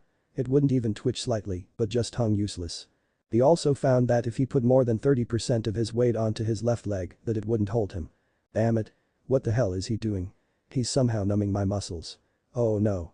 Thought Lee as his eyes slightly widened in horror. He must be using some form of the Kyosho style. Pressure point techniques. I have no idea how to fight this style. Now that his arm is going to be out for several hours, I could play around with him, hitting more pressure points and make this a very painful defeat, mused Naruto, but I have nothing personal against Lee, I actually somewhat respect him, so I'll just end it. Nazashi then suddenly disappeared and reappeared on Lee's right side. He made it look like he only grabbed Lee by the right shoulder, but in reality he was actually pressing a hard-to-reach pressure point on Lee's cerebellum. Nazashi then punched Lee in the lower back, however Nazashi's hand wasn't in a traditional fist formation, instead his index finger was sticking out slightly. This enabled Nazashi to hit a pressure point with a lot more force than one or two fingers could provide. Lee fell face forward onto the floor of the arena and didn't get back up. Everyone including Guy was horrified. As far as the Leaf Nin were concerned, some unknown ninja from the hidden grass was able to beat their Taijutsu specialist in a pure Taijutsu battle. Everyone just sort of gaped at him for several minutes. Nazashi looked at Guy, calmly and patiently waiting to be announced the winner. Guy was just looking at Lee as if waiting for him to get up any second now. Nazashi was getting annoyed. Lee is not going to get up any time today, so this match is over. Said Nazashi forcefully enough to gain Guy's attention, but not enough to appear rude. Not get up today. No way. Lee. Cried Guy in his mind, then slowly regained his composure. Winner. Nazashi of the grass. Said Guy with some uncertainty. There was no clapping, mostly because everyone was still gaping. Lee, you were a strong opponent, thought Nazashi. It was an honor to have had the opportunity to fight you. Nazashi nodded slightly and jumped back up to the top to where his katana was. While the medics were removing Lee's body and Nazashi was re-strapping his katana, the Leaf Nins were able to come out of their daze and talk amongst themselves. How did that just happen? Asked Sasuke, shocked. What was that style he was using? Asked Hinata, confused. How? JJ, just how? Asked Tenten, bewildered. Shino and Shikamaru just stayed quiet but were asking those same questions in their mind. Pressure point techniques. Replied Kakashi slowly, I don't really know any. We'll ask Guy after the test. I've read about pressure point techniques and styles, said Shikamaru uncertainly, but I couldn't recognize any stances he did. However, some attacks did look familiar. Familiar? Asked Tenten. Yes, the one where Nazashi kneed Lee and then bent down a little lower to hit a pressure point in the thigh, replied Lee. The problem is those are individual techniques, but that guy uses them in combination with something else. He's combining styles. Said Kakashi. Huh? What style do you combine? Aren't you supposed to use only one at a time? Asked Sasuke somewhat confused. That's not what I meant, high-level Taijutsu masters take all the styles they know and combine into one. Their own style. Explained Kakashi. Wait, you said high level, so how strong do you think that Nazashi is? Asked Shikamaru.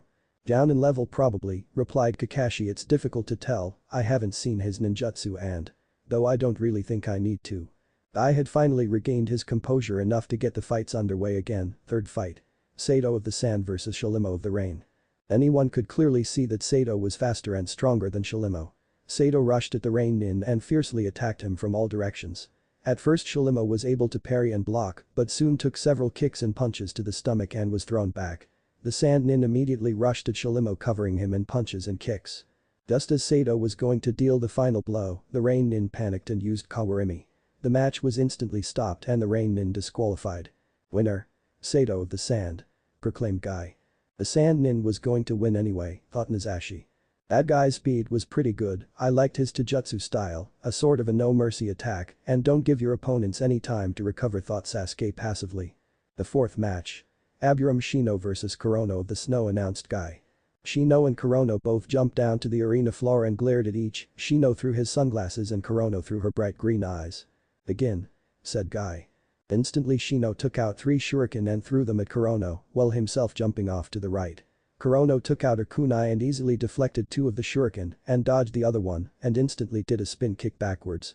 Shino barely had time to duck to avoid her kick. He took out his own kunai and tried to cut her other leg. Kurono noticed this and jumped back, throwing 2 shuriken at Shino. He deflected one, but the other hit him in the left shoulder. Shino cried out in pain and looked up at his opponent only to find an empty arena. Where the hell did she go? Thought Shino, looking around. Just as Shino turned his head to look behind him, a foot connected with his jaw and sent him flying, head first, into the wall on the opposite end of the arena. Shino collapsed and lost consciousness. Winner. Kurono of the Snow. Said Guy. Smart girl. Mused Nazashi approvingly. Wait, that's not fair. Exclaimed Tenten. Guy-sensei said that you couldn't add chakra to your attacks. No, he said that you can't enhance your weapons, replied Shikamaru. He didn't say anything about your body. A ninja must read underneath, said Kakashi proudly. The fifth match. Sumeto of the Mist vs Kili of the Rain, yelled Guy. The fighters were about equal in strength, but Sumeto was definitely faster. After several punch, kick and kunai shuriken attacks, the Rain Nin started getting visibly worn out, and it was then that the Mist Nin caught Kili from behind and held a kunai to his throat until the Rain Nin surrendered. Winner. Sumeto of the Mist. Said Guy. The Mist specialize in stealth killing, used Nazashi, plus, the Rain Nin seemed to be a long-range type anyway. The sixth match. Nara Shikamaru vs Haruko of the Mist, yelled Guy. Good luck, Shikamaru. Said Tenten. This is so troublesome. Thought Shikamaru, but jumped down anyway. Shikamaru stood there facing his opponent with his hands in his pockets, looking like he didn't give a damn. Which he probably didn't. His opponent, on the other hand, was standing in a battle position with a stern expression on her face. Begin. Yelled Guy. Immediately Haruko launched 3 shuriken at Shikamaru, which he dodged easily. She then appeared right behind him and attempted to kick him in the back, but Shikamaru dodged that too. Is he too lazy to attack? Wondered Nazashi. The Mist Nin did not relent in her attacks and came at him once again, punching and kicking at high speeds. Shikamaru managed to block and dodge most of her attacks, but was hit by several punches in the chest, and a kick to his right side sent him tumbling on the ground. The Mist Nin waited until Shikamaru got back up and then threw 2 shuriken at him. This time Shikamaru parried the shuriken with his kunai. Then suddenly jumped forward while throwing his kunai behind him. Shikamaru smirked when he heard the Mist Nin cry out in pain. Shikamaru's kunai had hit her in the right shoulder. Shikamaru then jumped back and did a spin kick which hit the Mist Nin on the left side of her head and knocked her down to the ground.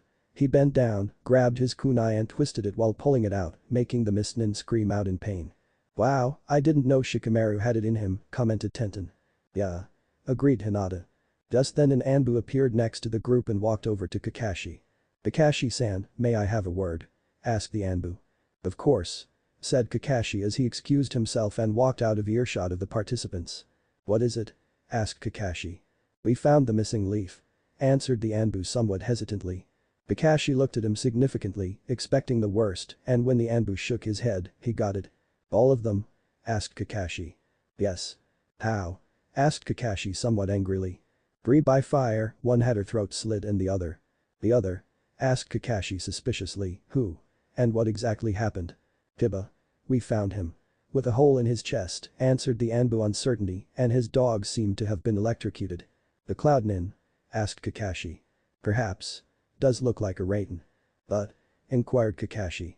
Well, as you must know, there was only one person who brought in leaf scrolls, Kakashi nodded, and that person was not of the cloud. Yes, but he might have taken the scroll from the Cloud Nin afterwards, Kakashi said, trying to be objective. That is possible. Considering the three groups were all killed using different styles. Wait, 3 groups? Said Kakashi. Yes, when I said 3 people killed by fire, I meant they were all killed in a group. Using one fire. Kakashi was surprised. From the looks of it, yes. Well, thank you for the information. Said Kakashi. Oh, there is one other thing, said the Anbu while reaching into his pocket and pulling out a note. He handed it to Kakashi and said, this was clipped to Ino's jacket. On the cover it read. To Shikamaru. I would appreciate it if you gave it to him, said the Anbu. Of course, by all means, replied Kakashi. The Anbu turned to leave, then stopped and said, the bodies are being delivered to the morgue and the funeral will probably be in 2 days. With that he disappeared in a cloud of smoke. Kakashi pocketed the note and walked back to the testing area, refusing to answer any questions about the Anbu. Meanwhile, Shikamaru held the bloody kunai in his hand for a second without moving, then jumped away letting his opponent get up. The Miss Nin got up but found that because of her shoulder wound, she could barely control her right arm. Damn it. I don't stand a chance if I can't use my arm. She pulled out her own kunai and rushed Shikamaru. She viciously attacked him, kicking, cutting and stabbing at him, but was greatly hindered by the fact that she couldn't use her right arm. Shikamaru read through this and managed to lead the fighting in such a way that he soon found himself at her right side. Knowing that she couldn't do anything, Shikamaru jumped behind her and held his kunai to her throat, telling her to surrender or else. The Miss Nin, knowing that resistance would be futile, gave in and surrendered. Winner. Nara Shikamaru. Yelled Guy. Yay. Bravo Shikamaru. You did it. Yelled Tenten. Shikamaru quite calmly took the stairs back up to the ground level where his friends waited. After the congratulations were through, Kakashi approached Shikamaru and beckoned him to follow him a little ways away from the arena. Shikamaru followed silently. Kakashi took out the note from his pocket and gave it to Shikamaru. I'm sorry Shikamaru, said Kakashi as he placed a hand on the Chunin's shoulder. Shikamaru looked down at the note in his hands and noticed that the words were written in blood. His heart skipped a beat. With shaking hands he opened the note. It read. Shika-kun. Ino-chan loved you very much. Her last words were about you. But this was a calculated risk. I'm sorry. Shikamaru couldn't take any more of this and broke down, falling to his knees with tears rolling down his cheeks. Why? Was the only coherent thing that Kakashi could make out of Shikamaru's muttering. I'm sorry. I don't know. Said Kakashi sadly. By now, Tenten had noticed that something was wrong and ran over to her friend. What happened? She asked. Shikamaru couldn't answer properly, just sort of motioned to the note, which had already fallen out of his hand. Tenten picked it up and read it quickly, then instantly hugged Shikamaru and tried to comfort him. Kakashi was able to hold his emotionless mask and walked away slightly, making a note to call Tenten when it was her turn to battle. When he came back to the group, he was instantly bombarded with questions about Shikamaru. He told Sasuke that he could go and talk to Shikamaru, but did not allow Hinata to go, reasoning that she hasn't fought yet. Hinata reluctantly agreed, but vowed to talk to Shikamaru after her match. The 7th match. Minato of the Sand vs Hakoma of the Cloud. Said Guy. Hakoma used an interesting tactic. In the very beginning she pulled out 3 shuriken, but never threw all of them, just 2. At the same time she charged at his opponent, still holding the 1 shuriken. The Sand Nin thought that Hakoma had thrown all of her shuriken, so relaxed a little bit after parrying the first 2. Hakoma meanwhile had thrown the last one when she was on the Sand Nin's side, and so when the Cloud Nin attacked the Sand Nin from behind, the shuriken freely hit Minato in the middle of the chest. Not willing to lose the opportunity, Hakoma kicked the Sand Nin in the back, then grabbed his shoulders and kneed him in the stomach, causing a mass of blood to pour out of the Sand Nin's mouth. Hakoma then jumped up a little bit, pulled her right knee up to her chest, and proceeded to kick the Sand Nin with the sole of her foot, right where the shuriken was still lodged. The result was a sickening crunch as the shuriken made its way further into the body, and the lifeless body of the Sand Nin fell onto the floor of the arena. Most of the other participants were shocked that Hakoma had actually killed her opponent. Nazashi on the other hand was pleasantly surprised that at least some villages had ninjas that weren't afraid to kill. Winner. Hakoma of the Cloud. Said Guy. The 8th and final match. Tenten vs Hyuga Hinata. Announced Guy. Kakashi walked over to Tenten and told her it was her turn. She nodded slightly and went down into the arena where Hinata waited. As the two fighters stood there facing each other, anyone could clearly see that Tenten was not in a fighting mood. Shit. I shouldn't have told him until after this exam, regretted Kakashi. What the hell has she shaken up that bad? Wondered Hinata. Begin. Yelled Guy. Hinata immediately rushed straight at Tenten. Tenten however seemed to recover a little and threw 3 shuriken at Hinata. Hinata dodged them and continued her charge. Tenten leaped sideways hoping to avoid Hinata's strikes, knowing that she stood no chance in hand-to-hand combat and would have to rely on her weapons. Hinata noticed that her opponent was simply dodging and trying to lengthen the distance between them, so she increased her speed and managed to catch up. She then instantly hit Tenten in her shoulders, thighs and arms, her hands becoming a blur to the observers. Wow. This isn't the Hinata I remember from 5 years ago, thought Nizashi, she's good. As fast, if not faster than Niji. Nizashi was impressed. Hinata decided to end it and for her final move, hit Tenten straight in the jaw, sending her flying halfway across the arena. Tenten tumbled on the ground for several seconds and then lost consciousness. Winner. Hyuga Hinata. Yelled Guy. Good job, Hinata. A lot better than your fight with Niji, thought Nizashi. Damn, really, so much has changed around here. Congratulations to those of you who have passed this test. Said Guy. The next part of the exam will take place a week from now, said a voice behind the participants. As Nizashi turned around he saw the familiar face of a, but could not remember his name. My name is Asuma, I will be the examiner for the 3rd test. Oh yeah, him. He was Shikamaru's teacher. That's why I couldn't remember him, he's not smoking. Thought Nizashi slightly amused. The 3rd test will also be one-on-one fights, but without rules. The fighters have already been randomly selected, said Asuma. They go as follows. Nara Shikamaru vs Sumeto of the Mist. Hyuga Hinata vs Akoma of the Cloud. Kurono of the Snow vs Minato of the Sand. Najashi of the Grass vs Uchiha Sasuke. Nizashi grinned contentedly, good. I get to see how much he has advanced. Among other things. Sasuke was also pleased with the arrangement, a strong opponent to test my strength. As I said, you have a week to prepare. The next test will take place in the stadium, it will not be a public event, however some shinobi may come to watch. The Hokage will definitely be there and maybe another Kage. Asuma talked and/or babbled about the next test for about 15 minutes, most of which Nizashi tuned out and simply disappeared when they were dismissed. Several days later. Nizashi was sitting in his hotel room, contemplating the recent events, when suddenly a familiar voice kicked him out of his thoughts. Shouldn't you be starting the mission by now? It says. I know how much you're enjoying these reunions, but you do have a purpose here, Nizashi. Geez. Can't you say hello? Nizashi said in an irritated voice. Did you at least soundproof the room? Of course, I'm surprised you didn't notice. By the way, that was supposed to be my hello to you, said Itachi. So, about the mission you really should start it. Have you seen that place? Cried Nizashi angrily, it's harder to get into than the Akatsuki headquarters. I can't even get within 50 yards without being spotted. Odd, how I wish I could just obliterate it to hell. Angrily replied Nizashi. Well, since you can't do that, then perhaps you need another way in, coolly said Itachi. Yay. I just don't know what yet, said Nizashi, calming down. I'm sure there will be an opportunity in the future. What makes you say that? Inquired Itachi.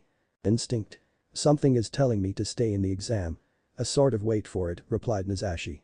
Telling you? Or you just want to kill a few more Leaf Nin? Chuckled Itachi. My habit seemed to be rubbing off on you. Hey. I only took care of a few liabilities. You would have done the same, I know you. Nizashi countered and Itachi just shrugged. And what about this kid you beat up using the Kyushu Dim Mak? Asked Itachi.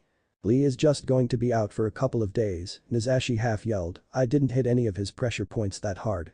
Then remembering what Itachi said before the start of the mission, weren't you supposed to be outside the village? Nizashi asked. Yay, and you were supposed to start your mission. Itachi said sarcastically. Nizashi's head suddenly perked up, that reminds me, I'm going to be facing your foolish little brother in a few days. Want me to bring you a souvenir? Nizashi's eyes squinted in amusement. Itachi just smacked him upside the head, idiot, you know the history. Yeah, I know, said Nizashi while rubbing his head. Alright, I won't kill him, but I'll definitely have fun with him, Nizashi said in a sadistic tone. You want to use it, don't you? Itachi said coldly. What's wrong with having him have a little brush up with death? Asked Nizashi innocently. Itachi looked at him with a stare that said you do anything funny and I'm gonna put you through so much torture you will be begging that I send you to hell. Hahaha. Don't worry so much, would I really kill the brother of my Ani-chan? Said Nizashi with a small nervous laugh. Itachi just gave him an I'll be watching look and disappeared. Nazashi sighed as he felt the sound barrier decompose. Why is life always more of a bitch in this village compared to anywhere else? Nazashi asked no one in particular. Yes, I definitely want to use it on Sasuke. Chuckled Nazashi demonically. Chapter 10 Third Exam. 6 days have now passed since the end of the second exam. Nazashi was contemplating deep in the forest to prepare for the upcoming battle tomorrow. Damn it, I need to get the mission over with, thought Nazashi half angrily. The problem is that it has to be done in one hit. Get in, do the mission and get out of there and the village. But I really don't need to attract the extra attention of half the village, so it needs to be done stealthily, but I can't even approach the place, so I'm back to the beginning of forceful entry and way too much attention. Nazashi has just been racking his head for several days like this since Itachi's brief appearance. I'm getting anxious. Something's going to happen tomorrow. Something favorable, mused Nazashi. Maybe I should sleep a bit more. It is 3 in the morning. And with that Nazashi headed back to his hotel room. The next day Nazashi showed up to the stadium with as little time to spare as he could without being subject to disqualification. The rest of the ninjas were already there, standing in the middle patiently waiting to start the matches. As Nazashi got closer he distinctly heard Shikamaru complaining, "Man, it's so troublesome that my match is first." Nazashi had to try very hard not to burst out laughing right there. He then noticed Sasuke eyeing him suspiciously, "Hey, you're not late this time around." Nazashi was inwardly amused. "And is that a small hint of fear that I see in your eyes, Sasuke?" Nazashi kept his cold demeanor while smiling inwardly. Nazashi looked up to see exactly who would be watching these matches. He, of course, saw the Goddamn Hokage, old hag as Nazashi referred to her inwardly. "Kakashi, he's probably here for his prize student," scowled Nazashi. "Guy, Kurenai, Sakura here for her precious Sasuke-kun, Shino, Tenten, and several other and where the hell is Lee?" Wondered Nazashi, but decided to just shrug it off. "We will now begin the third test of this Jounin exam," exclaimed Asuma. The first match is Nara Shikamaru vs Sumeto of the Mist. The rest of the fighters please wait up in the waiting room and not the stands. Shikamaru and Sumeto walked to the opposite ends of the stadium while the rest of the fighters slowly made their way to the waiting booth. "Do you think Shikamaru will win?" asked Sakura. "I know what you're thinking, but he knows when he needs to be serious, even if he's lazy the rest of the time," replied Kakashi. "Though I'm still worried about him, Miss Nin can be very tricky." Once everyone, minus the current fighters, was up in the waiting room, Asuma yelled begin. The Miss Nin instantly performed a few seals and a thick fog spread out over the entire arena. Unlike Shikamaru, the Miss Nin knew exactly where his opponent was. The Miss Nin pulled out several shuriken and threw them at Shikamaru. Shikamaru heard the shuriken flying through the air and managed to dodge them, although realizing that he was at a disadvantage. "Shit, if he stays long range like this I have no chance to win." The Miss Nin took out a few more shuriken and while running around his opponent in a circle, threw the shuriken at him. Shikamaru of course dodged the first few and instantly figured out what the Miss Nin was doing, hence could easily parry the other shuriken with his kunai. So, he started to move, thought Shikamaru, he'll probably be moving into close range combat soon. I must prepare. Shikamaru extended his shadow all around him. Damn, there is not enough water around here to do any good. I'll have to settle this in close combat, deduced by Sumeto. Again he started running in a circle around his opponent throwing shuriken at him, except this time once he got right behind Shikamaru he lunged straight at him with a kunai. He's doing the same trick with the shuriken again, unless he's really stupid he must realize that it doesn't work. So logically he's using this as a distraction to run in a semicircle and get behind me. Shikamaru then moved his shadow so that it covered the ground behind him a lot more than in front. The Miss Nin, absolutely unaware of the Nara family ability, kept running straight for his opponent with absolute stealth. Just as the Leaf Nin came into view and Sumeto was going to commence his plan, he realized that even though he was supposed to be running, Shikamaru wasn't getting any closer. What the hell? I was just running a second ago, could it be, wondered the Miss Nin. Just as Sumeto was about to move his arms into the proper position to dispel them, he found that his arms seemed to be bound by something. "Gotcha," said Shikamaru in a flat tone as he turned sideways so that he could see the Miss Nin and the Miss Nin could see him. Before Sumeto could even say anything Shikamaru continued, "Shadow neckbind no jutsu." Sumeto saw the shadowy hand slowly crawl all the way up his body to his neck. The last thing the Miss Nin saw was the coldness of Shikamaru's eyes as his neck snapped. The mist cleared to show Shikamaru standing over the lifeless body of the Miss Nin in that same non-caring pose that he usually does. "Winner. Nara Shikamaru," yelled Asuma, proud of his student. "Killed him," thought Nazashi, didn't think Shikamaru had it in him. Or maybe something motivated him. The image of Ino's dead body flashed in Nazashi's head. Sakura and Tenten gasped, was this really the same Shikamaru they knew? Their Shikamaru seemed to never be able to even win anything except shogi and go. But now, he had killed his opponent mercilessly. Could Ino's death have affected him more than we thought? Wondered Tenten. Looks like Shikamaru grew up. Thought Guy, yet he didn't have to kill his opponent. When the arena was once again cleared, Asuma announced the next match. Hyuga Hinata vs Hakoma of the Cloud. Both fighters jumped down to the floor of the stadium and stood apart from each other. "Begin," yelled Asuma. Hinata instantly activated her Byakugan and went into the gentle fist fighting stance. The Cloud Nin remained standing in her loose fighting stance but prepared herself to throw shuriken and kunai. Hinata, seeing that her opponent wasn't going to attack, decided to jump in and rushed straight for Cloud 9. Hakoma instantly threw 3 chakra-enhanced shuriken straight at Hinata and jumped to the side, preparing to throw more. Hinata saw that the shuriken had chakra in them, so merely parried them with her chakra-enhanced kunai. However, when her kunai connected with the shuriken, she felt a slight pang of pain in hand but decided to ignore it. The Cloud Nin, meanwhile, noticed Hinata grimace a little when the shuriken connected with the kunai but happily noted that her opponent didn't understand what had happened. Good, the less she knows about my chakra the better, especially since she has the Byakugan. Hinata noticed that her opponent seemed to want to stay away from her and would rather fight long range. "Alright then, I'll just have to increase my speed a little bit more and catch up to her," mused Hinata as she transfers more chakra into her legs. So it's true, thought the Cloud Nin, the Hyuga mostly only fight at close range and don't really know any long range. The Cloud Nin then performs several seals, Raiden. Lightning Bolt no Jutsu, and from out of her right hand lightning shot forth heading straight for Hinata. Hinata was forced to stop her assault and dodge the lightning, which continued straight and eventually hit the wall behind her. Hakoma performed a longer list of seals, Raiden. Lightning Bolt strike. 5 lightning bolts shot out from Hakoma's fingers. Her chakra is being heavily concentrated on her right hand only. Analyzed Hinata, I guess that is the only place she can shoot it out from.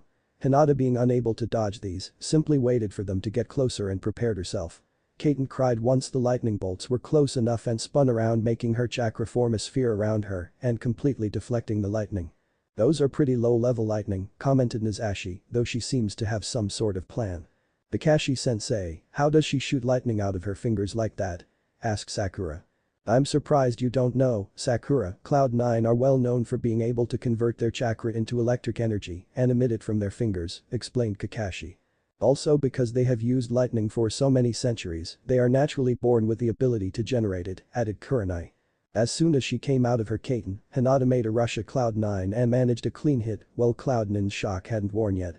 Hinata managed to hit Cloud 9 in her right shoulder, closing off an opening point, making it impossible to send chakra to the right hand.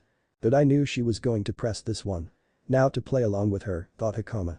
She proceeded to make it look like she was trying to channel chakra to her arm, but failing miserably. Hinata saw this as an opportunity to do her 64 hands of the haki and finish off the match. Hinata got into the appropriate stance, but just as she was about to begin, her opponent started performing a long list of seals. The most horrifying thing for Hinata being that Cloud Nin was able to channel chakra into her right arm. Impossible, I had just closed it. Before Hinata could react, Hakoma finished her seals, put her hands together such that the wrists were touching and fingers were outstretched and yelled, "Raiden. Spiral no Jutsu." The bolt of lightning shot out from every single finger and formed together into a spiral, which then shot out at an incredible speed straight into Hinata. Lighting spiral scene done by Raiko-sensei. I wasn't able to learn it though. For some reason I can't combine the lightning from my left and right hand with stability, commented Nazashi. The spiral hit Hinata in the middle of the chest, making the rest of her body shudder uncontrollably as the electricity caroused its way through Hinata's body. Considering that the impact came so close to the heart, Hinata had lost consciousness soon after. "Winner. Hakoma of the Cloud," said Asuma. Any more power or any closer to the heart and Hinata would have been dead, thought Nazashi, but she wasn't going for a kill. Sakura and Tenten were worried for their close friend. They had, not too long ago, lost Ino, and they didn't want to lose Hinata too. The medical team rushed to the scene and quickly carried the Hyuga heiress away. Shino was just watching quietly, but internally was also worried for his former teammate. That attack seems like a likely candidate for what happened to Kiba and Akamaru. The latter died instantly from it, but there's no doubt that Kiba took that attack and was killed by something else entirely. Kakashi contemplated, still trying to figure out who had killed those 5 Leaf Nin during the first exam. "Out of 11 we are down to 2. Mused Guy. However, Sasuke's fight is yet to be fought. Guy grimaced at the thought of what could happen to the Uchiha. Nazashi could already sense the tension that his and Sasuke's fight was creating. "Wait people, wait, you'll get to see your precious last survivor of the Uchiha fall from grace soon enough. Inside, Nazashi was boiling over with killer intent at the young Uchiha, hoping that the next match wouldn't take too long. The third match will now take place. Sato of the Sand vs Kurono of the Snow. Yelled Asuma. Both participants jumped down and waited for the match to start. Begin. Yelled Asuma. Kurono instantly regathered the mist from the previous match, except this one was less thick and seemed to swirl around. Suddenly it got colder in the stadium and close to freezing down in the arena. Geez, forcing me to use my chakra to keep warm, complained Nazashi slightly. Well, that's a snow nin for ya, they specialize in manipulating ice and snow. Sort of like Haku. His bloodline was a cross between a mist bloodline and a snow bloodline. Meanwhile the sand nin found himself shivering since he wasn't used to cold weather. He tried to use a wind attack to scatter the mist, but only added to the cold. Go ahead, keep attacking me with your wind, through the snow nin, my attack is heavily based on wind and unless he figures that out he won't be able to counter. But I better not give the chance anyway. Kurono rushed at Sato while performing several seals, when she got close to him she said, Yukitin. Ice touch no jutsu. Kurono began wildly attacking Sato with mostly punches, the one thing the sand nin didn't notice was that Kurono's hands changed to a slightly bluish color. After several minutes of a taijutsu fight, Snow Nin backed off from her opponent. The Sand Nin now noticed that wherever his opponent struck him with her hands, it was slightly frostbitten. Considering that she had hit him all over his arms and upper torso, his movements were impaired quite a bit. Everyone seems to have liked my pressure point techniques and is modifying their own styles for a similar effect, mused Nazashi, a little annoyed that his style was being copied. They are so far from the Kyusho Dim Max style, it's just funny. Kurono, meanwhile, had already started performing a long list of seals. When she finished she put her fingers to her lips and whispered, Yukitin. Ice shards, and then shot out several dozen small, but deadly, shards of ice in the form of needles. These needles were shot out in a semicircle that covered the entire half of the arena where the Sand Nin was. The Sand Nin was already at a considerable disadvantage because of the frostbite and the unrelenting cold-bringing mist that kept swirling around him. He tried to dodge the shards that were flying at him, but was unable to get clear of all of them. He discovered that the place where the ice shard hit him became numb. Shit. More frostbitten places on my body. I guess I'll have to try it. Sato performed a list of hand seals as quickly as he could and yelled, Fuitin. Hurricane winds no jutsu. An enormous amount of wind hurled itself at the Snow Nin, who immediately tried to dodge. Even though she was able to avoid the bulk of the attack, she was still hit by the side winds and thrown toward the wall. The Snow Nin managed to turn her body around in mid-air and land on the wall in a crouching position. Not wasting any time and before more wind could hit her, she ran up the wall and stopped near the top. Looking back at her opponent she once again made a long list of seals and yelled, Yukitin. Icy whirlwind no jutsu. The water molecules in the rotating mist condensed to form ice shards, and the wind speed increased. The Sand Nin was unable to dodge or parry all the ice shards that were rotating about him, and gradually the spectators could see that the numerous ice shards were turning red. The Snow Nin, meanwhile, hadn't moved from her position and was continuing her attack. She's going to kill him, thought Asuma, this match is already decided, I should step in now. Asuma then appeared right next to Kurono and grabbed her hands telling her to stop the attack. Kurono looked up and saw that it was the examiner, nodded slightly and released the attack. As the wind died down and the ice shards fell to the ground, almost instantly melting in the sun, everyone could see the heavily cut up body of the Sand Nin. He was down on his knees holding his arms over his head just trying to stay alive. As soon as he registered that it was over he simply fell down to the ground unconscious. Winner. Kurono of the Snow. Yelled Asuma. Now the fourth and final match. Yelled Asuma. He could hear murmuring and rustling of the crowd above him, Uchiha Sasuke vs Nazashi of the Grass. While Sasuke jumped down to the arena, Nazashi decided to show off and used a teleportation to get down. Sasuke scowled at the technique. Up in the stands. You're looking rather confident, said Guy. Why shouldn't I be? Asked Kakashi, Sasuke's a good shinobi. Sasuke's the best. Yelled Inner Sakura. You're not worried at all? Asked Guy. Why should I be? Said Kakashi flatly, the way I remember it, Sasuke could beat Lee. While using the Sharingan, countered Guy. Yes, and he can use it right now. Unlike your stupid rules, said Kakashi in an amused tone. My rules were very smart, why should people with bloodlines have advantages in Taijutsu? Asked Guy and went on to blabber nonsense, which everyone ignored. You say something? Asked Kakashi when Guy finally quieted down. Arg. Yelled Guy in frustration. But never mind that, it's not important right now. You do know what style Nazashi was using in the previous exam, right? Asked Guy in a calculated tone, already guessing that Kakashi had no idea. Not the style, no, but it was something to do with pressure points, that's all I know. But it Shouldn't matter, Sasuke's Sharingan will be able to copy and counter it, replied Kakashi in an arrogant tone. I sighed, then allow me to enlighten you, Nazashi was using the Kyosho Dim Max style. Kakashi's eyes widened in shock, no way. What is Kakashi-sensei? Asked Sakura in a worried tone. But that art was lost hundreds of years ago. Questioned Kakashi, the Taijutsu expert. Supposedly. But it seems someone, he motions down at Nazashi, still knows it. Correct me if I'm wrong, but isn't the Kyosho Dim Max based on very high speed? Asked Kakashi. Yes, it is, replied Guy in a grave tone. Then he wasn't showing his full power at the Taijutsu exam. Was he? Kakashi asked in a nervous voice. No, you're right, the Kyosho Dim Max is based on incredible speed, but for a special reason. The Kyosho Dim Max uses combinations of pressure points.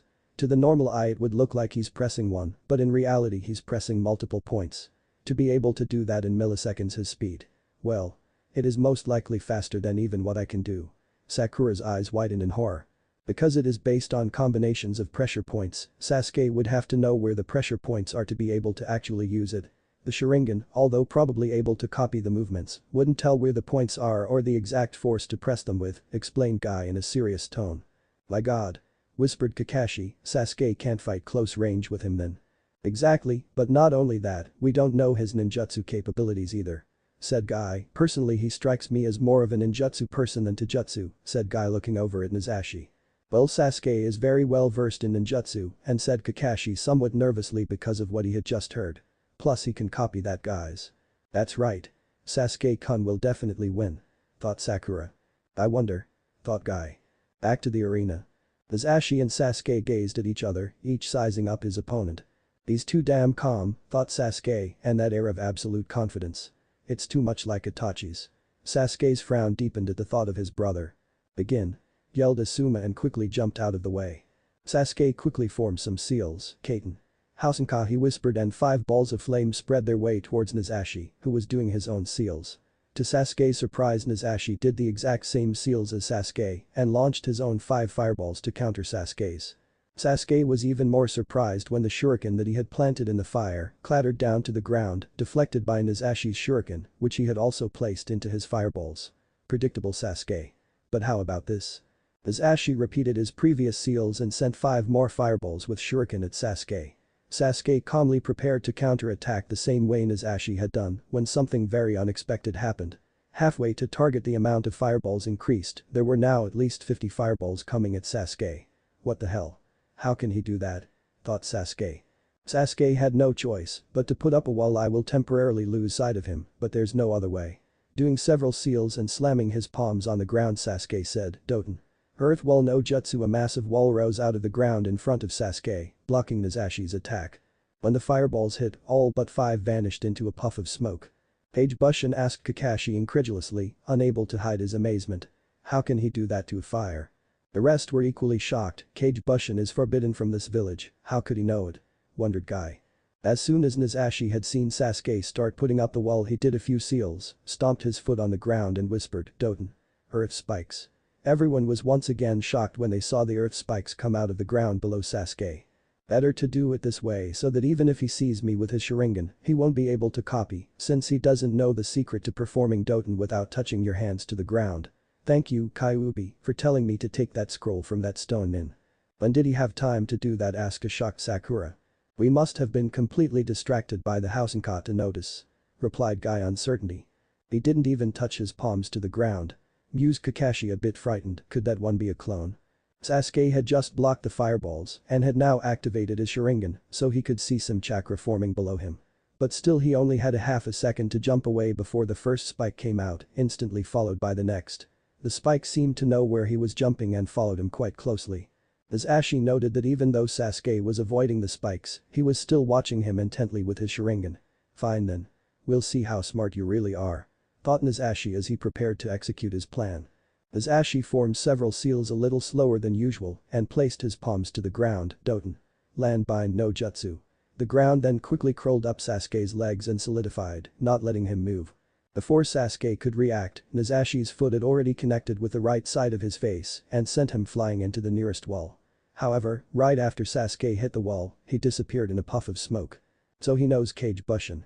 The more interesting. Nazashi smirked under his mask. After his clone was destroyed, Sasuke came out of hiding and slammed his foot into Nazashi's stomach. He then followed up with an uppercut to the chin and finally took out his kunai and slammed it into Nazashi's chest.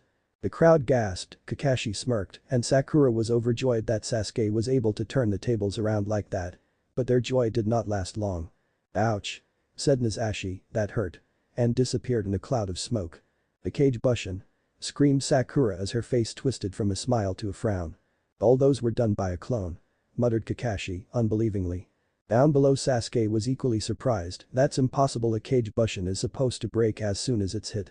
"How is Kakashi-sensei?" "How?" yelled Sakura. "The chakra-reinforced Kage Bushin," said to Kakashi, "but if that's the case then where is the real one?" Sasuke frantically looked around for his opponent and saw him leaning on a tree not too far away. Sasuke made to run, but found that his legs were bound by something. Looking down he saw some sort of vines wrapped around his legs. "You shouldn't assume that your opponent is dead just because you hit him in a critical area," said Nazashi.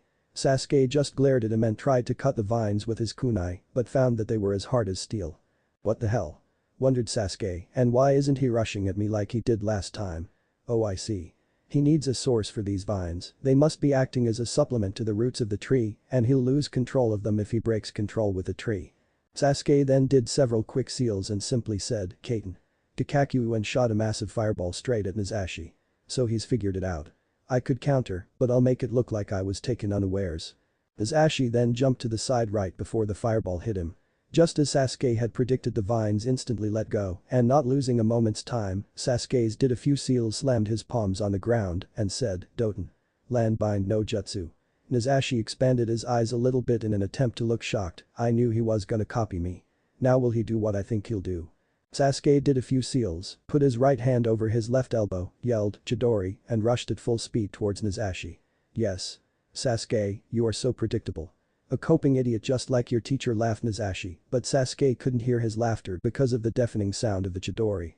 "No. He's too calm, Sasuke," yelled Kakashi in his mind.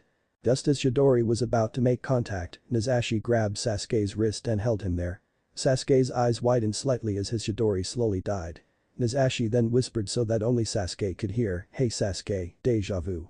But that he broke Sasuke's wrist and quickly kicked him into the wall on the other side of the arena.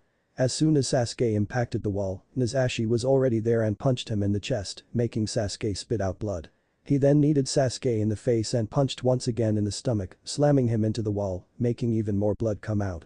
Before Sasuke's body could fall to the ground, Nazashi grabbed him by the neck and slammed him into the wall once again. He then raised his left hand to his chest, closed his eyes and did several quick one-handed seals. When Nazashi opened his eyes again, they weren't blue anymore, they were blood red with a slit down the middle. Sasuke realized that he had seen those eyes before, but could place it. Nazashi then did a few more hand seals and gazed intently straight into Sasuke's eyes. Sasuke felt as if Nazashi was looking straight through him, all the way to his soul. Nazashi whispered very quietly, "Hell. Level 2. Sasuke screamed out as he started taking effect and kept screaming as if he was being wounded, which he was. Nazashi held him like that for 30 seconds, waiting for the to completely envelop him, after which time he simply let Sasuke's body drop to the ground and walked away, disabling his demon's eyes. The spectators were shocked. 1 minute it looks like Sasuke's going to win no matter what, and the next one of his strongest attacks has been countered and he's taking the beating of his life. One-handed seals. Mumbled Kakashi, he already had his Sharingan out but still could not make out what Nazashi was doing. He's transferring a lot of chakra to his eyes. It must be some sort of Dojutsu. Then when they heard Sasuke scream out as if he was being tortured, everyone simply cringed. Sakura could not believe that this was happening and could not understand what Nazashi was doing to him. Tsunade leaned forward in her chair and watched in shock as Sasuke continued screaming even after his opponent had let him go and walked away. "Winner. Najashi of the grass," said Asuma in a dazed tone. That one statement snapped everyone out of their daze and they instantly jumped down to aid Sasuke. Even the Hokage was down there, examining him. "Good, he better get his wounds treated or they will kill him," thought Nazashi amused. "We must get him to the hospital immediately," yelled Tsunade. Kakashi picked him up and disappeared in a cloud of smoke. "Now wrap up this test so that I can go treat him," instructed Tsunade. "Will the winners please come down to the arena?" asked Asuma. The winners did as they instructed. Asuma told them to report back here tomorrow and they were dismissed very soon after. For some reason, Nazashi calmly walked out of the stadium and went to walk around the village. That damn Sasuke, getting special medical attention from the Hokage. I didn't see her do that for Hinata, or anyone else for that matter, mused Nazashi angrily. He walked around for some time and somehow found his way to the north gate. Huh. I remember this place. Memories of his escape and liberation from the Leaf Village flashed in Nazashi's mind. That night, 5 years ago, was the start of something very, very great. He suddenly caught sight of something out of the corner of his eye. It was Hinata, walking towards him. Oh shit, I better hide, thought Nazashi as he jumped up to the roof of the closest building and did so to eliminate his presence. Just please don't let her use the Byakugan, I can hide from that by using this. But Hinata didn't even notice him, she just kept on walking straight towards the gate. That's when Nazashi noticed that she held a flower in her hands. Could that be for Niji? Wondered Nazashi. No, it couldn't be. We left from the west gate. Then why? Nazashi decided to stay in his hiding place and observe her. Hinata reached the gate, jumped up onto it and sat there looking out of the village for several minutes before speaking. Naruto-kun. She said in a low voice, but Nazashi could still hear her using his advanced hearing. What the hell? Did she figure out that it's me? Panicked Naruto, already considering several ways to keep her quiet. Naruto-kun. It's been 5.5 years. Continued Hinata, since you left. Yeah. She's right, it has been that long, agreed Naruto, considering the seasons. She actually keeps track. He wondered. Why did you leave? Why did you have to go? Hinata said now in a strained voice. I know you weren't that well liked by the village, but did you really have to go? As she said this, Naruto could hear quiet crying. She's crying. Why? Naruto was now confused. Naruto-kun. I should have told you before you left. I was too scared back then, but now. If only you would come back. I will tell you now. I would tell you that. Hinata hesitated, making sure that there was no one around. I love you, Naruto-kun, I love you with all my heart. Naruto recoiled in shock. She loves me. Naruto's mind managed to stutter out. No way. Naruto instantly composed himself again. She doesn't love the real me. She doesn't love the half-demon. She's living in ignorance and doesn't know about my past. She would hate me just like the rest of those fucking bastards if she knew, concluded Naruto. Hinata cried for a little while longer before wiping off her tears, throwing the flower over the wall and walking away, whispering, please come back soon, Naruto-kun. Naruto sat there for a few more minutes digesting everything he had heard. She would be perfect. All I would have to do is. Yes, I can pull that off. Yes, yes, yes. Naruto was ecstatic. Yes, she is perfect. Said Naruto in an evil tone with an evil smile and an evil chuckle. Chapter 11 Assassination. Yes, she will definitely be perfect, mused Naruto, now all I have to do is make preparations and tie up loose ends. Several hours later. Naruto, dressed in black shorts and a grey t-shirt without his face mask, was standing at the edge of the forest looking over at the 3-log training area. He kneeled down to pet his toad, thanked Gamakichi and gave it a cookie. The toad munched down the cookie and disappeared. I prefer foxes for surveillance, but in this village they're a little risky. Alright, here goes. Thought Naruto, taking a deep breath, and started to slowly walk toward the logs. As he got closer, a small figure became more and more visible. The figure was sitting with her back to the center log and her face buried in her hands, which were resting on top of her knees. Faint sobs could be heard coming from the girl. Naruto walked up to her and knelt down. Hinata-chan, what's wrong? I failed him. She sobbed out, not even looking up. Failed? Asked Naruto in a caring tone. I'm sure you didn't fail anyone, reassured Naruto. Yes, yes. I failed him. Hinata trailed off as a thought crossed her mind. Hinata-chan. Nobody calls me that. Hinata's head suddenly shot up to look at whom she was talking to. Na Naruto-kun? Asked Hinata in an unsure tone, is it really him? Yeah, Hinata-chan, it's me, answered Naruto with a slight smile. Oh, Naruto-kun, said Hinata and threw her arms around the blonde boy, crying on his shoulder. I gotta thank Raiko next time I see him for teaching me about this kind of stuff, thought Naruto with a silent chuckle. He's sure got a hell of a lot more class than Hiro-senin. It's alright, Hinata-chan, comforted Naruto, everything will be fine. Naruto put one hand on her back and the other on her head. He gently stroked her hair while whispering comforting words in her ear. After a little while, Hinata managed to calm down enough to speak coherently. Oh, Naruto-kun, I'm so glad you're back, she said with a shy smile. Really? Asked Naruto somewhat teasingly. Yes. Oh, it's so good to have you back, Naruto-kun. Hinata hugged Naruto tighter. This is like a dream. My prayers have been answered. It's good to be back, said Naruto with a content but sad sigh. Hinata pulled away from him slightly, even though her body protested, to look into his now darker blue eyes. Caringly she asked, why, Naruto-kun? Why what, Hinata-chan? Asked Naruto softly. Why did you leave? she asked with downcast eyes. Oh that. Naruto's mood darkened slightly, you know when the village that you almost die protecting hates you, the person that you save resents you for it, and there's no one that really cares for you, what's the point of staying? Said Naruto softly and coldly. Oh, Naruto-kun said Hinata and started crying again. And I'm to blame for this too. I'm so sorry, she kept repeating. Nothing to be sorry for Hinata-chan, comforted Naruto. Really, she had nothing at all to do with my leaving. Naruto-kun, I should have told you a long time ago. Hinata said in just above a whisper. Tell me what Hinata-chan is. Naruto-kun, I love you, Hinata said blushing as red as a cherry and kissed him passionately. Naruto quickly reciprocated the kiss. Hinata-chan is a good kisser. Thought Naruto. No. Don't lose sight of the objective. Naruto gently broke the kiss and looked at Hinata. I love you too Hinata-chan, said Naruto caringly and kissed her again. During the kiss Naruto felt moisture on Hinata's cheek and pulled away. Why are you crying Hinata-chan? I'm happy. Answered Hinata, I'm so happy. That you're here now. With me. Said Hinata in between kisses. Hinata broke the series of kisses and looked at Naruto curiously. Naruto-kun, why do you have fangs? Oh shit. Didn't consider that. Cursed Naruto. Tell her about the Kyuubi. Hell no. I'm not going to wash my plan down the drain. It's just something related to my blood limit, replied Naruto inwardly happy at the look in her eyes. She bought it. Phew.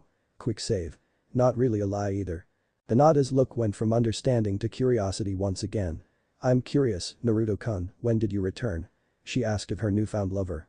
Just now, several hours ago, I replied to Naruto. How did you get in? Followed up Hinata. You mean how does a Class S missing nin make his way inside the Leaf Village? Asked Naruto chuckling. Hinata nodded, slightly surprised that he called himself a Class S missing nin. Why such negativity about Naruto-kun? Naruto noticed the surprise on Hinata's face. Crap, I must not be officially rated as Class S. I just hope she doesn't get suspicious. Damn it, I'm having too many slip-ups. Well, I did grow up in this village. I know the less guarded places, explained Naruto, but chose to omit mention of his stealth skills and no need for her to be curious about my training. Naruto-kun is still great. Said Hinata, her face lighting up. Hinata then suddenly frowned, you're not going to leave again are you? Questioned Hinata with tears in her eyes. No, don't worry Hinata-chan, I'm not going anywhere. I'll stay here with you, said Naruto once again, sealing their lips. At least for the time being. Thought Naruto. I'm gonna go talk with Tsunade tomorrow said Naruto confidently. You mean you came to me first? Hinata asked shyly with a slight blush. Yeah. Replied Naruto softly. How come? She continued. Because I realized during my journey that I really like you, answered Naruto in a caring tone. God, I feel so bad lying to her, thought Naruto with a pang of regret going through his heart. They stayed like that, hugging and kissing until nightfall. Naruto telling her about his adventures, a modified version of course. In turn Hinata told Naruto of what had happened in the leaf since he left. They finally realized what time it was when the cold night breeze swept by them. It's gotten late, Hinata-chan, said Naruto. Yeah. Replied Hinata sadly, we have to go home now. Actually Hinata-chan. I don't have a place to go to, said Naruto sorrowfully. Well it's alright really, he continued with a fake smile, I'll just sleep in some tree in the forest. He turned and slowly started walking toward the forest. Hinata contemplated for a bit but in the end could not stand the thought of her lover sleeping in the forest. Wait, Naruto-kun. Cried Hinata, don't go. Naruto couldn't help but smirk mischievously, so far so good. She ran up to him and grabbed his arm, then blushing furiously and said, you can sleep over at my place. Really? Exclaimed Naruto. But will your family actually let me stay? He continued sadly. Don't worry Naruto-kun, I can sneak you in. Trust me. Said Hinata, pulling Naruto in the direction of her house. Alright Hinata-chan, I'll trust you said Naruto and followed her. Hinata and Naruto successfully snuck in via a very well hidden backdoor and were soon within the safety of Hinata's room. Inwardly Naruto chuckled evilly, this is it. Thank you very much Hinata. Now its mission starts. While Hinata had her back turned, Naruto quickly did a few hand seals. Then he walked up to her and gave her a passionate open-mounted kiss, during which he breathed out into her. Within 5 seconds Hinata's body fell limp into Naruto's arms. Naruto gently put her in bed and whispered, sleep now Hinata. You've been a great help. I'm sorry for all this, but I'll at least give you the gift of life. Naruto then pulled out a scroll from his pocket, put it on the floor, and quickly unrolled it.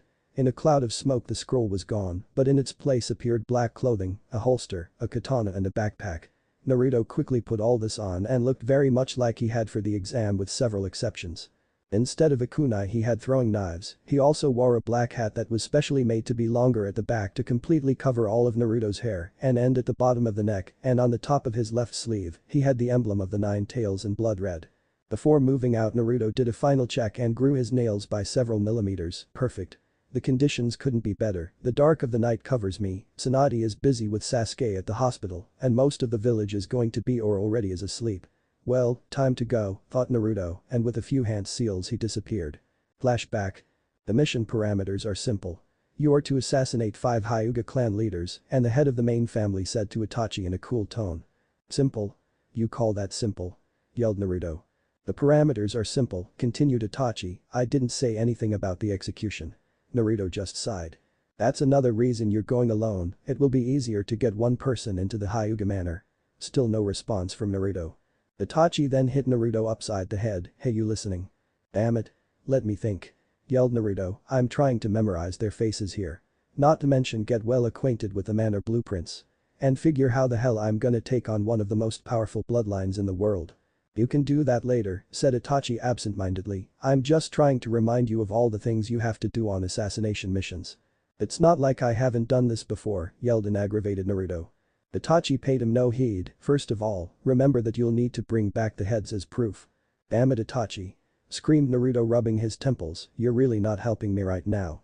Itachi gave him an unreadable look and continued his lecture as if nothing happened. Then flashback. Hyuga Heihachi was strolling around the Hyuga manor enjoying the peaceful night and thinking about the turbulent events of the exam. Hinata lost again. Not surprising really. She's gotten stronger, though still not good enough, mused Heihachi. Then there was that grass nin, terrifying, Sasuke was still convulsing when I saw him in the hospital. I wonder what that Taijutsu really did to him. Heihachi's thoughts went back to the grass nin, for some reason, I can't shake the feeling of danger from him. Thus then Heihachi heard the sound of metal hitting metal, what the? Thought Heihachi as he went over next to the door from where the sound came. A few seconds later, he heard a ripping sound followed closely by a thud. That sounded too much like a body dropping, figured Heihachi and swung open the door. He was prepared for almost anything except this. Naruto had just cut off the head of his 4th target and put it in his backpack, geez, are all the Hyuga this easy? This was the first one to retaliate. Granted the rest were asleep, but still. Naruto's musings were cut off when the door burst open, without warning, to show the last person Naruto wanted to see, Heihachi. Shit. I was going to leave him for last. As soon as Naruto finished that thought the alarm sounded, god damn it. Somebody must have found one of the other bodies. Now not only Heihachi, but the rest of the Hyuga. Naruto mentally cursed in one long colorful sentence. They looked at each other for a second, it's definitely that grass nin from the exam, thought Heihachi instantly recognized the assassin. Naruto realized that Heihachi was in shock and hence saw his opportunity. No time to lose, he's not battle ready. Thought Naruto instantly came up with the next action. Naruto disappeared and reappeared right behind Heihachi. Naruto then hit him hard in the lower back, breaking Heihachi's lower spine. As Heihachi started falling, Naruto took out his sword preparing to cut off Heihachi's head. Heihachi, however, had other plans. I may not survive, but at least I'll injure him, he thought. He then suddenly twisted around a little and hit Naruto square over his heart. That didn't save him, as Naruto's katana still went through Heihachi's neck. Naruto wasn't in a very good condition though. Shit.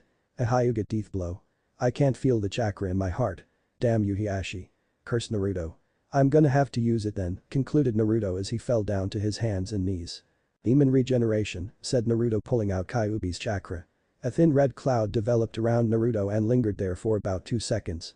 It was then quickly absorbed into Naruto's body, mostly his chest. The only downfall right now is that I can't hide this much chakra. No sooner than he had healed himself, Naruto heard a commotion at the end of the hallway. Looking up he saw 3 Hyuga guards running toward him. Grabbing Heihachi's head, Naruto quickly shadow stepped away without a particular destination.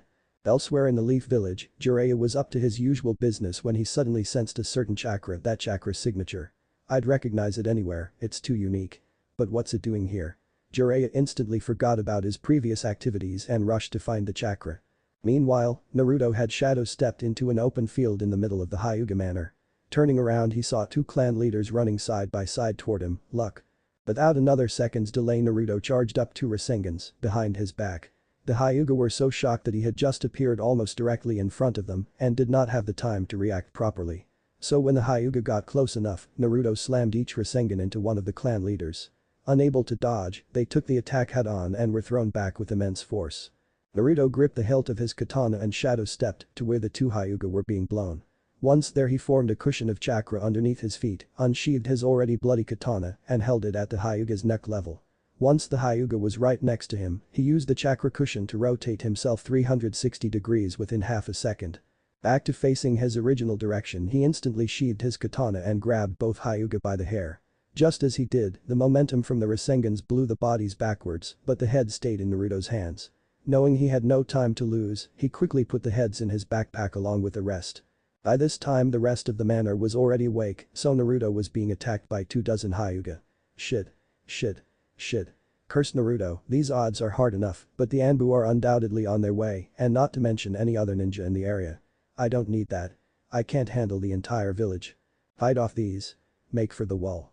Contemplated Naruto while parrying off attacks, and then hightail it the hell out of here, concluded Naruto. Sounds like a plan. Chakra Ripple whispered to Naruto, and a small wave of chakra hit all the people around Naruto, pushing them back. Naruto did several dozen hand seals and heavily stomped his foot on the ground, Kinjutsu Doten. Desert Sea, he said. Instantly the entire field around him turned into quicksand, sucking down everyone unfortunate enough to step on it, which was everyone, except Naruto of course. Naruto's opponents tried to counter this by putting more chakra into their feet and were absolutely shocked when that actually worked against them. Naruto noticed the looks of shock and horror on their faces and smirked. The beauty of Desert Sea is that it pulls in chakra. So the more you use it to try and keep yourself afloat, the faster it will pull you in. Naruto blessed his natural affinity for earth jutsus. Upon noticing that most of the Hyuga were sucked in at least up to the knees, he did 2 hand seals, solidify. The quicksand sea instantly became solid ground, effectively trapping all of Naruto's opponents. Now, thought Naruto. He once again made a chakra cushion under his feet while performing several hand seals, Kaiten. Grand Housenka, he whispered and started rotating around while shooting out fireballs. Making it look like he was firing them in all directions at the same time. Some of the Hyuga were able to duck under the attack and other more powerful ones were able to use Kaiten to block the projectiles and free themselves from the ground. The ones that weren't able to do either died, of course. By either burning to death or if they got lucky enough and the shuriken inside the flames hit a critical area, then they died a much more painless death. The survivors instantly retaliated by firing a grand fireball straight at Naruto from all sides. Juiten. Wind barrier, said Naruto. Wind swirled all around him and blocked all the fireballs. However, Naruto didn't stop there, Dakimori. Poison cloud.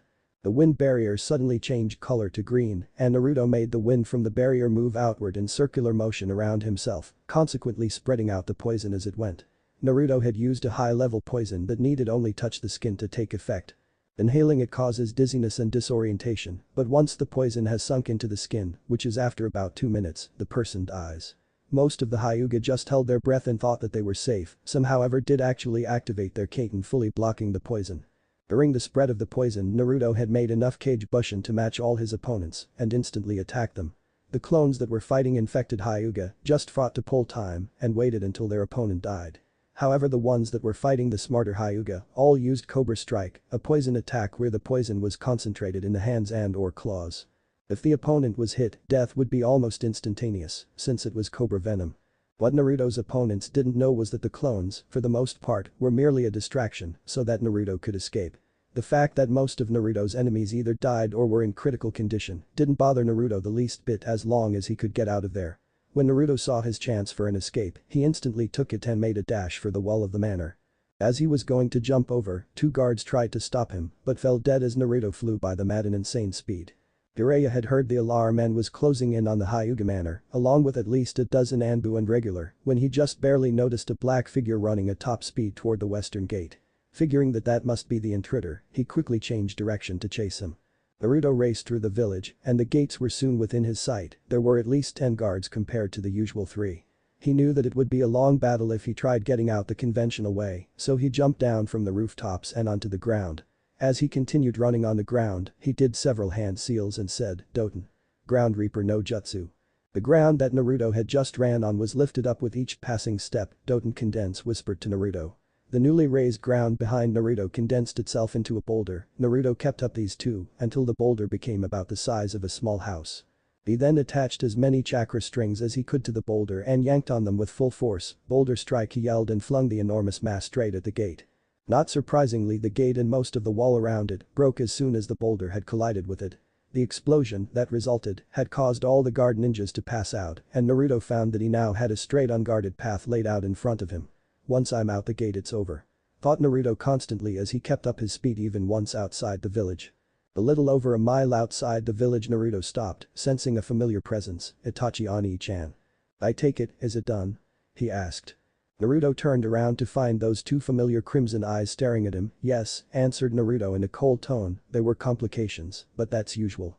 Yeah. I heard the explosion from here. Said Itachi, Naruto snorted. Anyway, you get a quota? Asked Itachi. Even more, answered Naruto talking off his hat and running his hand through his hair, I got the younger of the main house heirs. Could have gotten both. Replied Itachi in a questioning tone while handing Naruto his Akatsuki cloak.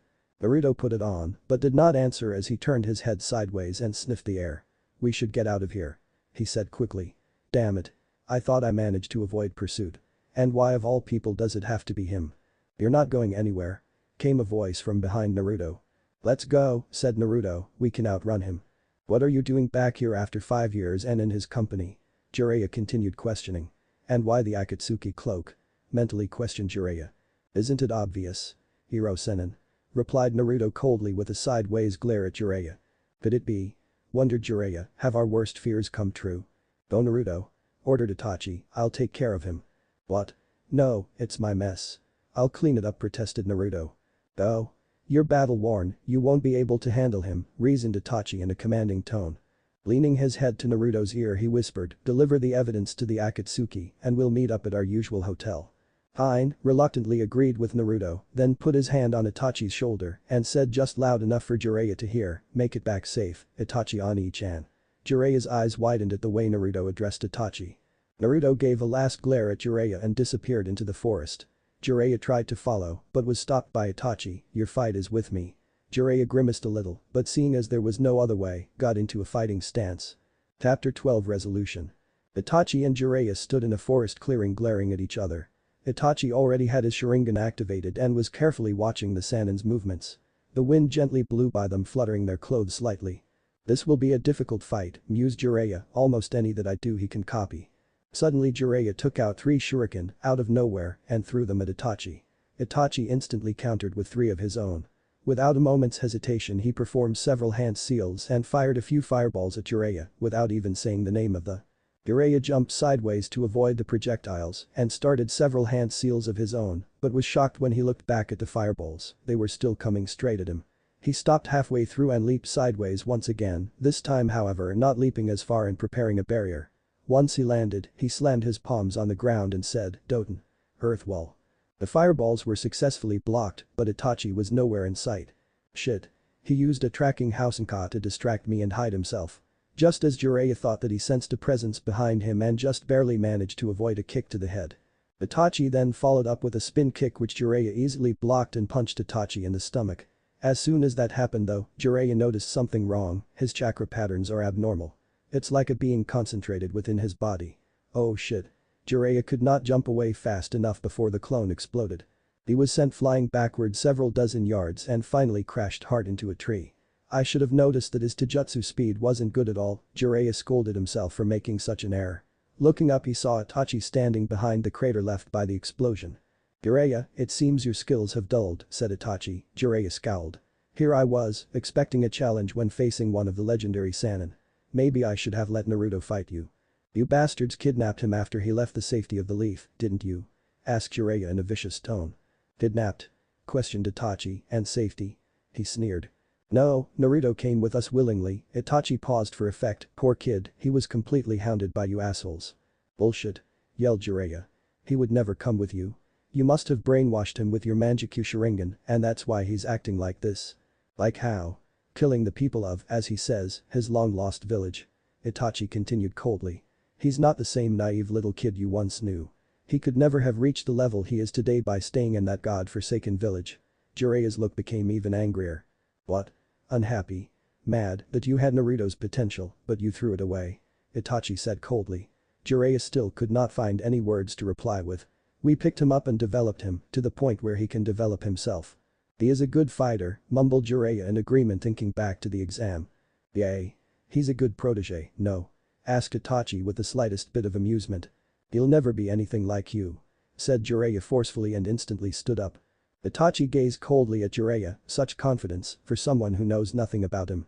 Jiraiya clenched his fist, you think you know anything? I bet he hates being in the Akatsuki and working with such cold-blooded murderers as yourself. Hate us? Itachi actually chuckled at this, why would he hate people that actually pay attention to him? That actually cares whether he's there or not like your village. Jiraiya was now thoroughly pissed off. While some people would say that it was very stupid of Itachi to anger a Sannin, Itachi knew that if a shinobi lost their cool, they would lose the battle. You see, he likes us for actually caring about him. But about the protege thing, no, he has a different path in life. I'm sure of it, said Itachi, his voice returning to its seemingly natural coldness in anticipation of battle. Itachi then lightly touched the tree to his left, Dakiamori. Poison vines, thought Itachi as he skillfully directed them to enclose the Sannin's legs. Jiraiya however was not caught in this trap and jumped up to avoid the vines, but not high enough. Itachi immediately saw this opening and had the vines release their poison, since the poison is naturally shot upwards. Jiraiya saw the cloud of poison rising up towards him, Fuetin. Wind slash whispered Jiraiya and directed the wind at the poison cloud, in an instant the poison was dispersed. Itachi, meanwhile, had already thrown 2 shuriken at Jiraiya and whispered, Kage Shuriken no Jutsu. Jiraiya barely had time to notice and react before the barrage of shuriken had reached him. Shit, I can't keep fighting on the defensive, thought Jiraiya as he realized that he was still right next to the tree and hence used it to push himself out of harm's way. Itachi decided to attack him while he was still in midair, Fuetin. Wind slash, he whispered and fired off a wave of wind. Jiraiya instantly saw what Itachi was doing and did his own hand seals preparing a counter-attack, Fuetin. Wind tunnel, said Jiraiya. Just as Jiraiya had predicted, when the 2 attacks clashed, his was more powerful and was able to rip through the wind slash and continue onward to Itachi. As soon as Itachi saw Jiraiya do the wing tunnel, he knew that his attack would be less powerful and instantly prepared a block for the upcoming attack. However, Itachi's attack did manage to significantly reduce the wind tunnel's power, and because of this, Itachi simply made a relatively weak earth wall that easily stopped Jiraiya's attack. Before the wind attack was even completely stopped, Jiraiya attacked with a spin kick aimed at Itachi's head. Itachi dodged, but did not have time to counter, as a barrage of punches and kicks was thrown at him at an incredible speed. Itachi saw that he was being forced on the defensive, this won't do. He thought simply. Itachi then blocked an attack with his forearm and at the same time formed his hands into a single hand seal, split thought Itachi, and jumped to the side, leaving his Kage Bushin to hold off Jiraiya. Itachi quickly made a half-dozen hand seals and put his fingers to his lips, Kaiten. Kyoryuenden, whispered Itachi and fired it straight at the still fighting Sannin. Jiraiya had of course noticed when Itachi jumped to the side and had been prepared for some sort of attack from the side, but did know whether or not the Itachi in front of him was a clone or not. Still, he decided not to take any chances, Doten. Spiked earth barrier, said Jiraiya, and a wall of earth surrounded the Toad Sannin on each side, preventing the Kyoryuenden from penetrating and also damaging Itachi's clone when it attacked because of the spikes on the outside of the barrier. Itachi did a head seal and slammed his palm into the ground, Doten. Spike, he whispered. Jiraiya did feel something coming up from underneath him, but it was too late. The spike had already been formed and thrust upward straight at the Sannin. Jiraiya managed to avoid a hit to a critical area by jumping up and out of his barrier, but the damage was still dealt. Once Jiraiya landed outside the now crumpling barrier, he felt a surge of pain in his left leg. Damn. This is a pretty deep gash he put in my left shin. Itachi saw that his opponent was injured, such that his mobility and speed were affected, and decided to attack him using Taijutsu. Jiraiya saw the Uchiha charging him. I can't handle this alone. Jiraiya bit his thumb, did a few quick seals, and whispered Kuchiyas no Jutsu. In a cloud of smoke, a toad, about 2 times bigger than Jiraiya with 2 katanas strapped to his back, appeared and easily deflected Itachi's attack, throwing him back hard in a tree. Itachi was slightly fazed by the rather large toad that had suddenly appeared. Times like this make me regret not getting a summoning, he thought. The toad drew its 2 katanas and stood in a battle position right in front of Jiraiya. Suddenly the toad leaped forward, swinging his katana at Itachi, who managed to dodge to the side. But only to get a hard kick to the abdomen by Jiraiya and then a consecutive elbow to the back, knocking him down towards the ground. However, Itachi managed to land on his arms and pushed off right before a sword slash came down and almost chopped him in half. Jiraiya instantly made a clone to attack Itachi from the back, while he did several hand seals and put his fingers to his lips. Kaiten. Kyoryuenden, he whispered, and then breathed out a great steady stream of fire. Itachi was busy fighting with Jiraiya's clone and toad when he suddenly sensed it being prepared behind him. Turning back slightly, he saw the Kyoryuenden heading straight towards him. He made a hand seal and went to dodge, but caught a sword slash straight across his abdomen. Shit. At least I got him back. Jiraiya didn't notice Itachi's clone until it successfully stabbed him in the back with a kunai. Jiraiya had of course retaliated and destroyed the clone, but it almost lost sight of the real Itachi. However, with his senses heightened and the fact that Itachi was heavily injured now, he sensed him sneaking up from behind. Before Itachi could even begin to attack, both Jiraiya and his toad attacked him from opposite sides. Itachi instantly went from attacking to defending, but found himself heavily hindered by his wound and could not defend everything, letting through Jiraiya's kunai, which went deep into his right shoulder. Itachi tried to put up an earth barrier, but found that his right arm now hung useless, it was no longer a possibility. Jiraiya had of course noticed this, and leaving a clone in his place went underground. Oten. Shinju's Anshu no Jutsu, inner decapitation. Itachi tried to jump away, but because of his injuries, he wasn't fast enough and was caught by Jiraiya and pulled straight down into the ground. As soon as Jiraiya had him trapped underground, he stuck a kunai straight through Itachi's heart. Blood poured out of Itachi's mouth and images flashed before his eyes. Images of both Naruto and Sasuke, my two brothers. Thought Itachi, only one. Knows the truth. He will set things straight. And with that last thought the great missing nin died, his eyes finally releasing the Sharingan. Jiraiya could barely dig himself out of the ground before collapsing from exhaustion right beside Itachi. Used up 2 chakra. I need to sleep. With that the toad disappeared and Jiraiya fell into unconsciousness. Konoha. Next day in the Leaf Village all the ninja were on high alert, security was tightened and the village was on lockdown, such that no one could enter or leave the village. Anbu were still assessing the extent of the damage left by the Hyuga assassination the night before. The Godin paused the Jounin exam and called a meeting to discuss last night's occurrences. At the meeting were Kakashi, Guy, Asuma, Kurenai, a representative of the Hyuga, and several Anbu. Tsunade banged her fist on the table, where the hell is Jiraiya? She roared. We still have people looking for Hokage-sama, answered the Anbu captain, however the last time I saw him we were both running towards the Hyuga manor. But he never showed up, is that right? Yes, one moment he's right next to me the next he's gone. When we arrived at the Hyuga manor we found out that the assassin had escaped, so maybe Jiraiya had followed him. We'll see when he's finally found. Said Tsunade in a low voice. Oh well we're starting without him, how are the injured? She inquired. Tsunade-sama, all the injured shinobi have been hospitalized and most of them are expected to pull through just fine, informed a medic nin of the Anbu. Thank you, answered Tsunade. The medic nin bowed slightly and sat down. Damage report. What the hell happened last night Hyuga? Inquired Tsunade of the Hyuga representative.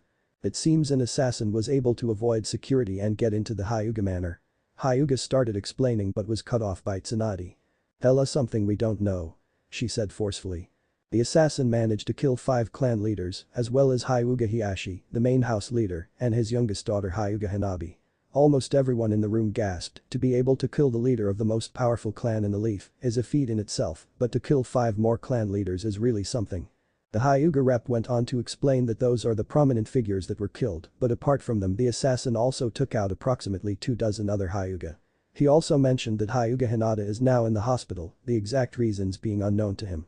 The medic nin caught Tsunade staring at her and decided to speak up. Hyuga Hinata will be fine, she seemed to have been under the effect of a knockout poison. She should wake up later today. Poison? Thought Tsunade, this is weird and why would she be the only one affected? Didn't the assassin use poison when fighting with the Hyuga? Asked Asuma. Yes, however that poison was a lot more dangerous and killed its victims, replied the Anbu captain. I think Hinata will be able to tell us a lot when she wakes up, mused Tsunade. Anyone make any kind of ID on the assassin? Asked Kakashi. No. The Anbu captain began but was cut off by the door opening. Everyone turned to see a limping Hyuga being led into the room and carefully sat down into a chair. Who is this? Inquired Tsunade. The survivor of the attack, Hokage-sama, said the person who brought him and excused himself saying that there were many patients he still had to tend to. Turning back to the new arrival Tsunade asked him to fill everyone in on what happened. At around midnight the alarm was sounded and I instantly jumped out of bed, got dressed and went out to find out what was wrong. After several minutes I heard a commotion in the middle of the compound and ran there to find my fellow brethren fighting with the assassin. Tsunade interrupted him here for a question, how many people was the assassin fighting with? I'd say about 20 people answered the Hyuga, several people around the room raised their eyebrows. Anyway, he continued with his story. When I got there the assassin was doing some sort of Kaiten jutsu that shot fireballs in all directions. After the assassin's attack was over, I jumped into battle. He recounted the entire battle like that. The last thing he saw was the assassin running towards the wall and getting intercepted by 2 guards. What happened to the 2 guards? Asked Tsunade. They were killed, Hokage-sama, said the Hyuga rep with some uncertainty. Tsunade looked at him questioningly and asked, how did they die? They had their throats ripped out, replied the Anbu captain, also. Judging by the wound it looks like it was done with claws. You're telling me that the assassin had claws? Asked Tsunade. Yes, I see no other explanation. Unless the assassin did a summoning, it doesn't seem that there was enough time, explained the Anbu captain. Can you tell me anything else about the assassin, height, hair color, eye color, any distinguishing features? Questioned Tsunade. He's about 5.5 feet tall, blue eyes, couldn't see his hair since it was hidden under a hat, and I guess claws would be a pretty distinguishing feature, replied the Hyuga. So we know nothing about him, said Tsunade. The blue eyes made her think of Naruto, but she shrugged off that thought. Actually come to think of it, said Hyuga, he looked very much like the grass nin from the exam. A few heads snapped up at that comment. Now that you mention it, said Asuma, we haven't been able to locate that guy anywhere. Damn it, we should have noticed that he was definitely at a much higher level, said Tsunade, especially after what happened to Sasuke. Forest outside Konoha. While the meeting was going on, Jiraiya finally started waking up. Where the hell am I? Jiraiya sat up and caught sight of the still buried Itachi, and all the events of the previous night came back to him in a rush of images. That's right, I fought with Itachi last night and managed to kill him. Then another event came back to him, Naruto. How could you go to the Akatsuki? Said Jiraiya sadly. Anyway, I need to get back to the leaf and relay my current information. Jiraiya went to stand but almost fell back down in pain from his left shin. After several minutes he finally managed to get up and hobbled over to where Itachi was buried. Jiraiya then ripped him out of the ground, threw the body on his shoulder and started the long walk back to Konoha. Back in Tsunade's office. If I may inquire? Asked Kakashi, what happened to my student? His condition seems to have stabilized late last night, but we don't know when he will wake up, answered Tsunade. But what did that grass nin do to him? Asked Guy. It was some sort of dijutsu. From the looks of it, it's similar to the Tsukiyomi of the Manjikyu, Kakashi's eye widened at this. Except somehow Sasuke's opponent also managed to inflict not only mental, but physical wounds as well, explained Tsunade. But the scariest thing is that the wounds kept coming back until his condition stabilized.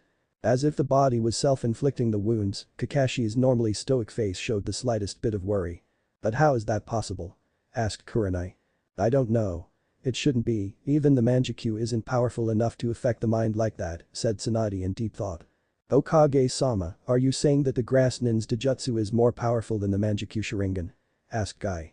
Yes, it would seem that way, said Tsunade, however he probably cannot copy like the Sharingan can.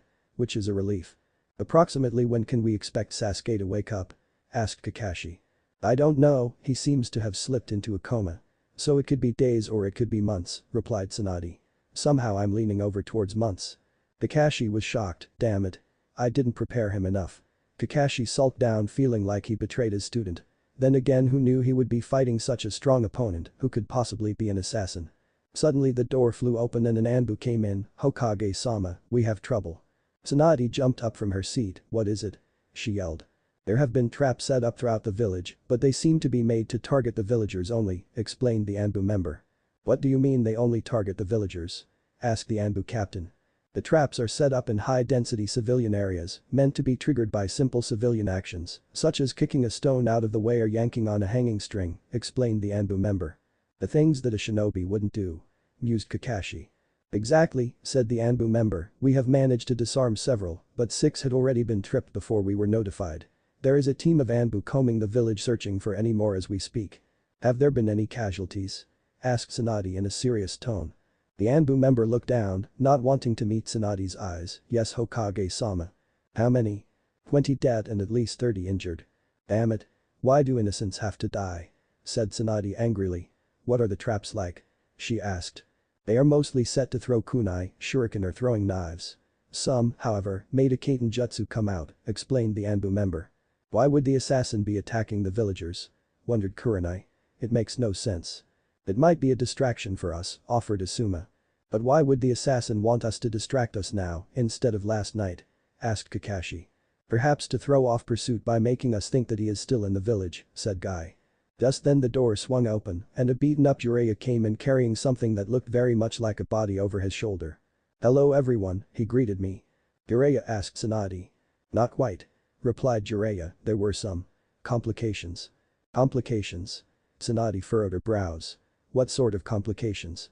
The assassin himself got away, but I know who it was and I killed his accomplice, said Jiraiya in a somewhat sad tone.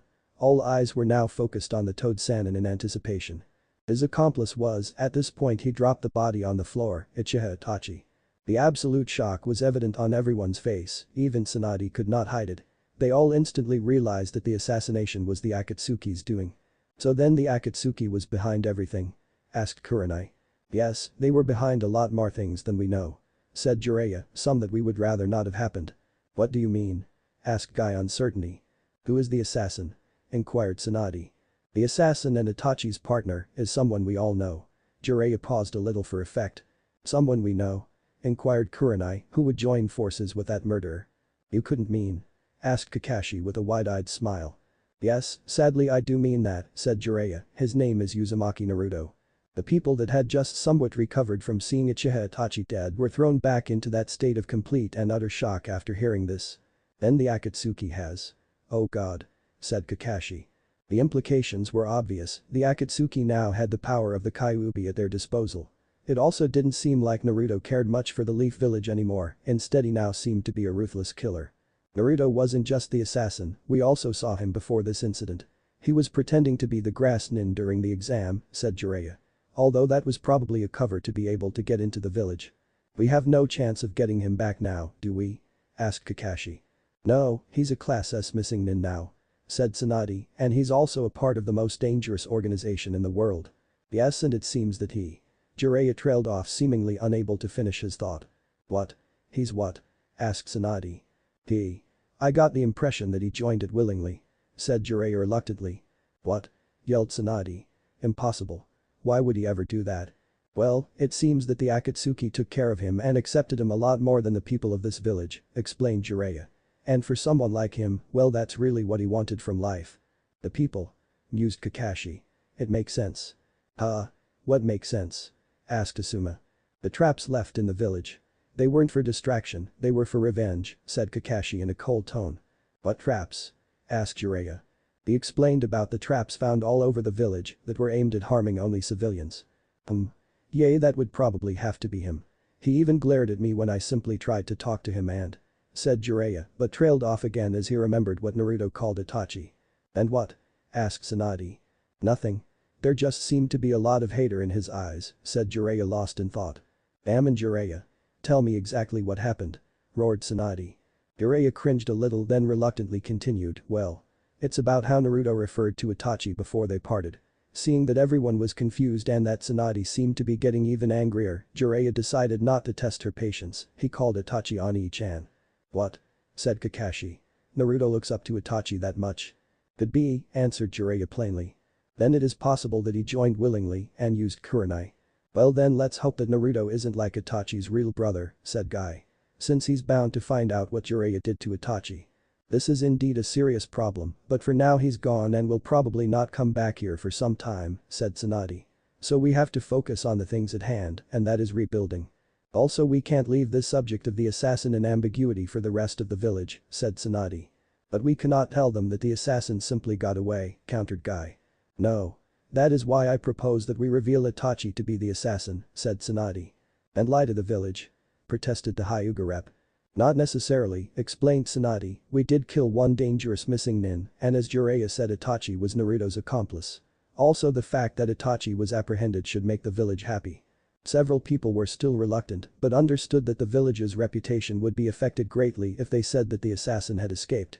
So everyone agreed with the Hokage and swore to keep this a secret. After that matter was done, the talks shifted on to the subject of the reconstruction and strengthening of Konoha. Though they all knew that there would be other meetings when they would talk about the issue with Naruto and the Akatsuki. With Naruto. Meanwhile, Naruto was making his way toward the mountain country or more specifically the Akatsuki headquarters. He, of course, did not travel at the insane pace that he, Itachi and Kisame had last time they were close to the leaf, but he still went fast enough so that he was at least a day's time ahead of any pursuers. Halfway to the border Naruto decided to camp out in the woods and get some shut-eye, even though it was the middle of the day. Naruto had actually always preferred to travel by night, it somehow made him feel more comfortable. Influence of the Kyuubi no doubt, thought Naruto with a smirk. He then looked at the rabbit that was roasting on the fire, so nice of him to teach me to summon foxes, they can actually hunt for you. Toads are nice. You can use them on land and water. But Itachi was right, better to have a variety to choose from. Naruto then pulled up his left sleeve and looked at his bandaged arm. This one isn't something to be using just for the hell of it. I doubt even Itachi knows exactly what this is. Naruto's thoughts trailed off as he smelled that his rabbit was done cooking. After lunch Naruto went to sleep, leaving a guard fox around just in case. He woke up in the beginning of the night and immediately set off again and managed to cross the border safely before dawn. Knowing that he was now on much safer ground, he slowed down a little and decided to stop at a hotel in the nearest city, which just happened to be the same one he had been in 5 years ago. This trip brings back so many memories, mused Naruto. After a day of rest, Naruto pressed onwards into the mountains and arrived at the Akatsuki headquarters by the end of the day. He quickly made his way inside and asked for a session with the leaders. He didn't wait long at all and was soon called into the conference room. "Mission accomplished, sir," said Naruto, handing over the backpack with the heads to Roto. Roto opened the backpack, took out all the heads and looked at them. He gave Naruto an approving nod. "You even exceeded quota." It was somewhere between a question and a statement. "Yes," simply answered Naruto. "How was the mission?" wondered Kane. "It had its complications, but I worked through them," answered Naruto. "Damn, I never did like these people.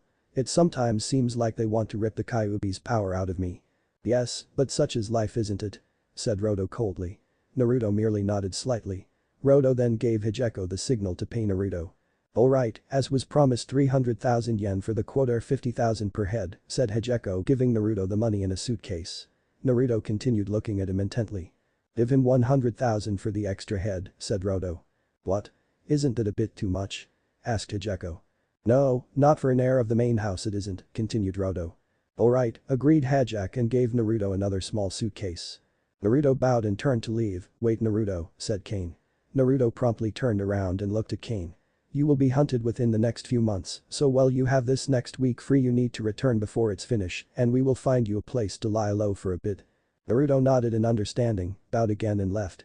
He went to his room, put all the money in one large bag, and prepared to leave for the hotel where Itachi should be waiting, but suddenly remembered what time it was and decided to spend the night here. Better to stay where there is a nice bed and shower, thought Naruto, yawning. He left first thing the next morning, wanting to get to the rain country within 2 days. During his journey he thought, Itachi is already waiting for me, and not wanting to keep his Ani-chan waiting, Naruto increased his pace a little bit. Thanks for listening. I do hope you enjoy it. If you want the next part of this video, turn on that bell notification. Like, subscribe and comment down below. And also check out the other videos I have created and enjoyed it. See you guys next video.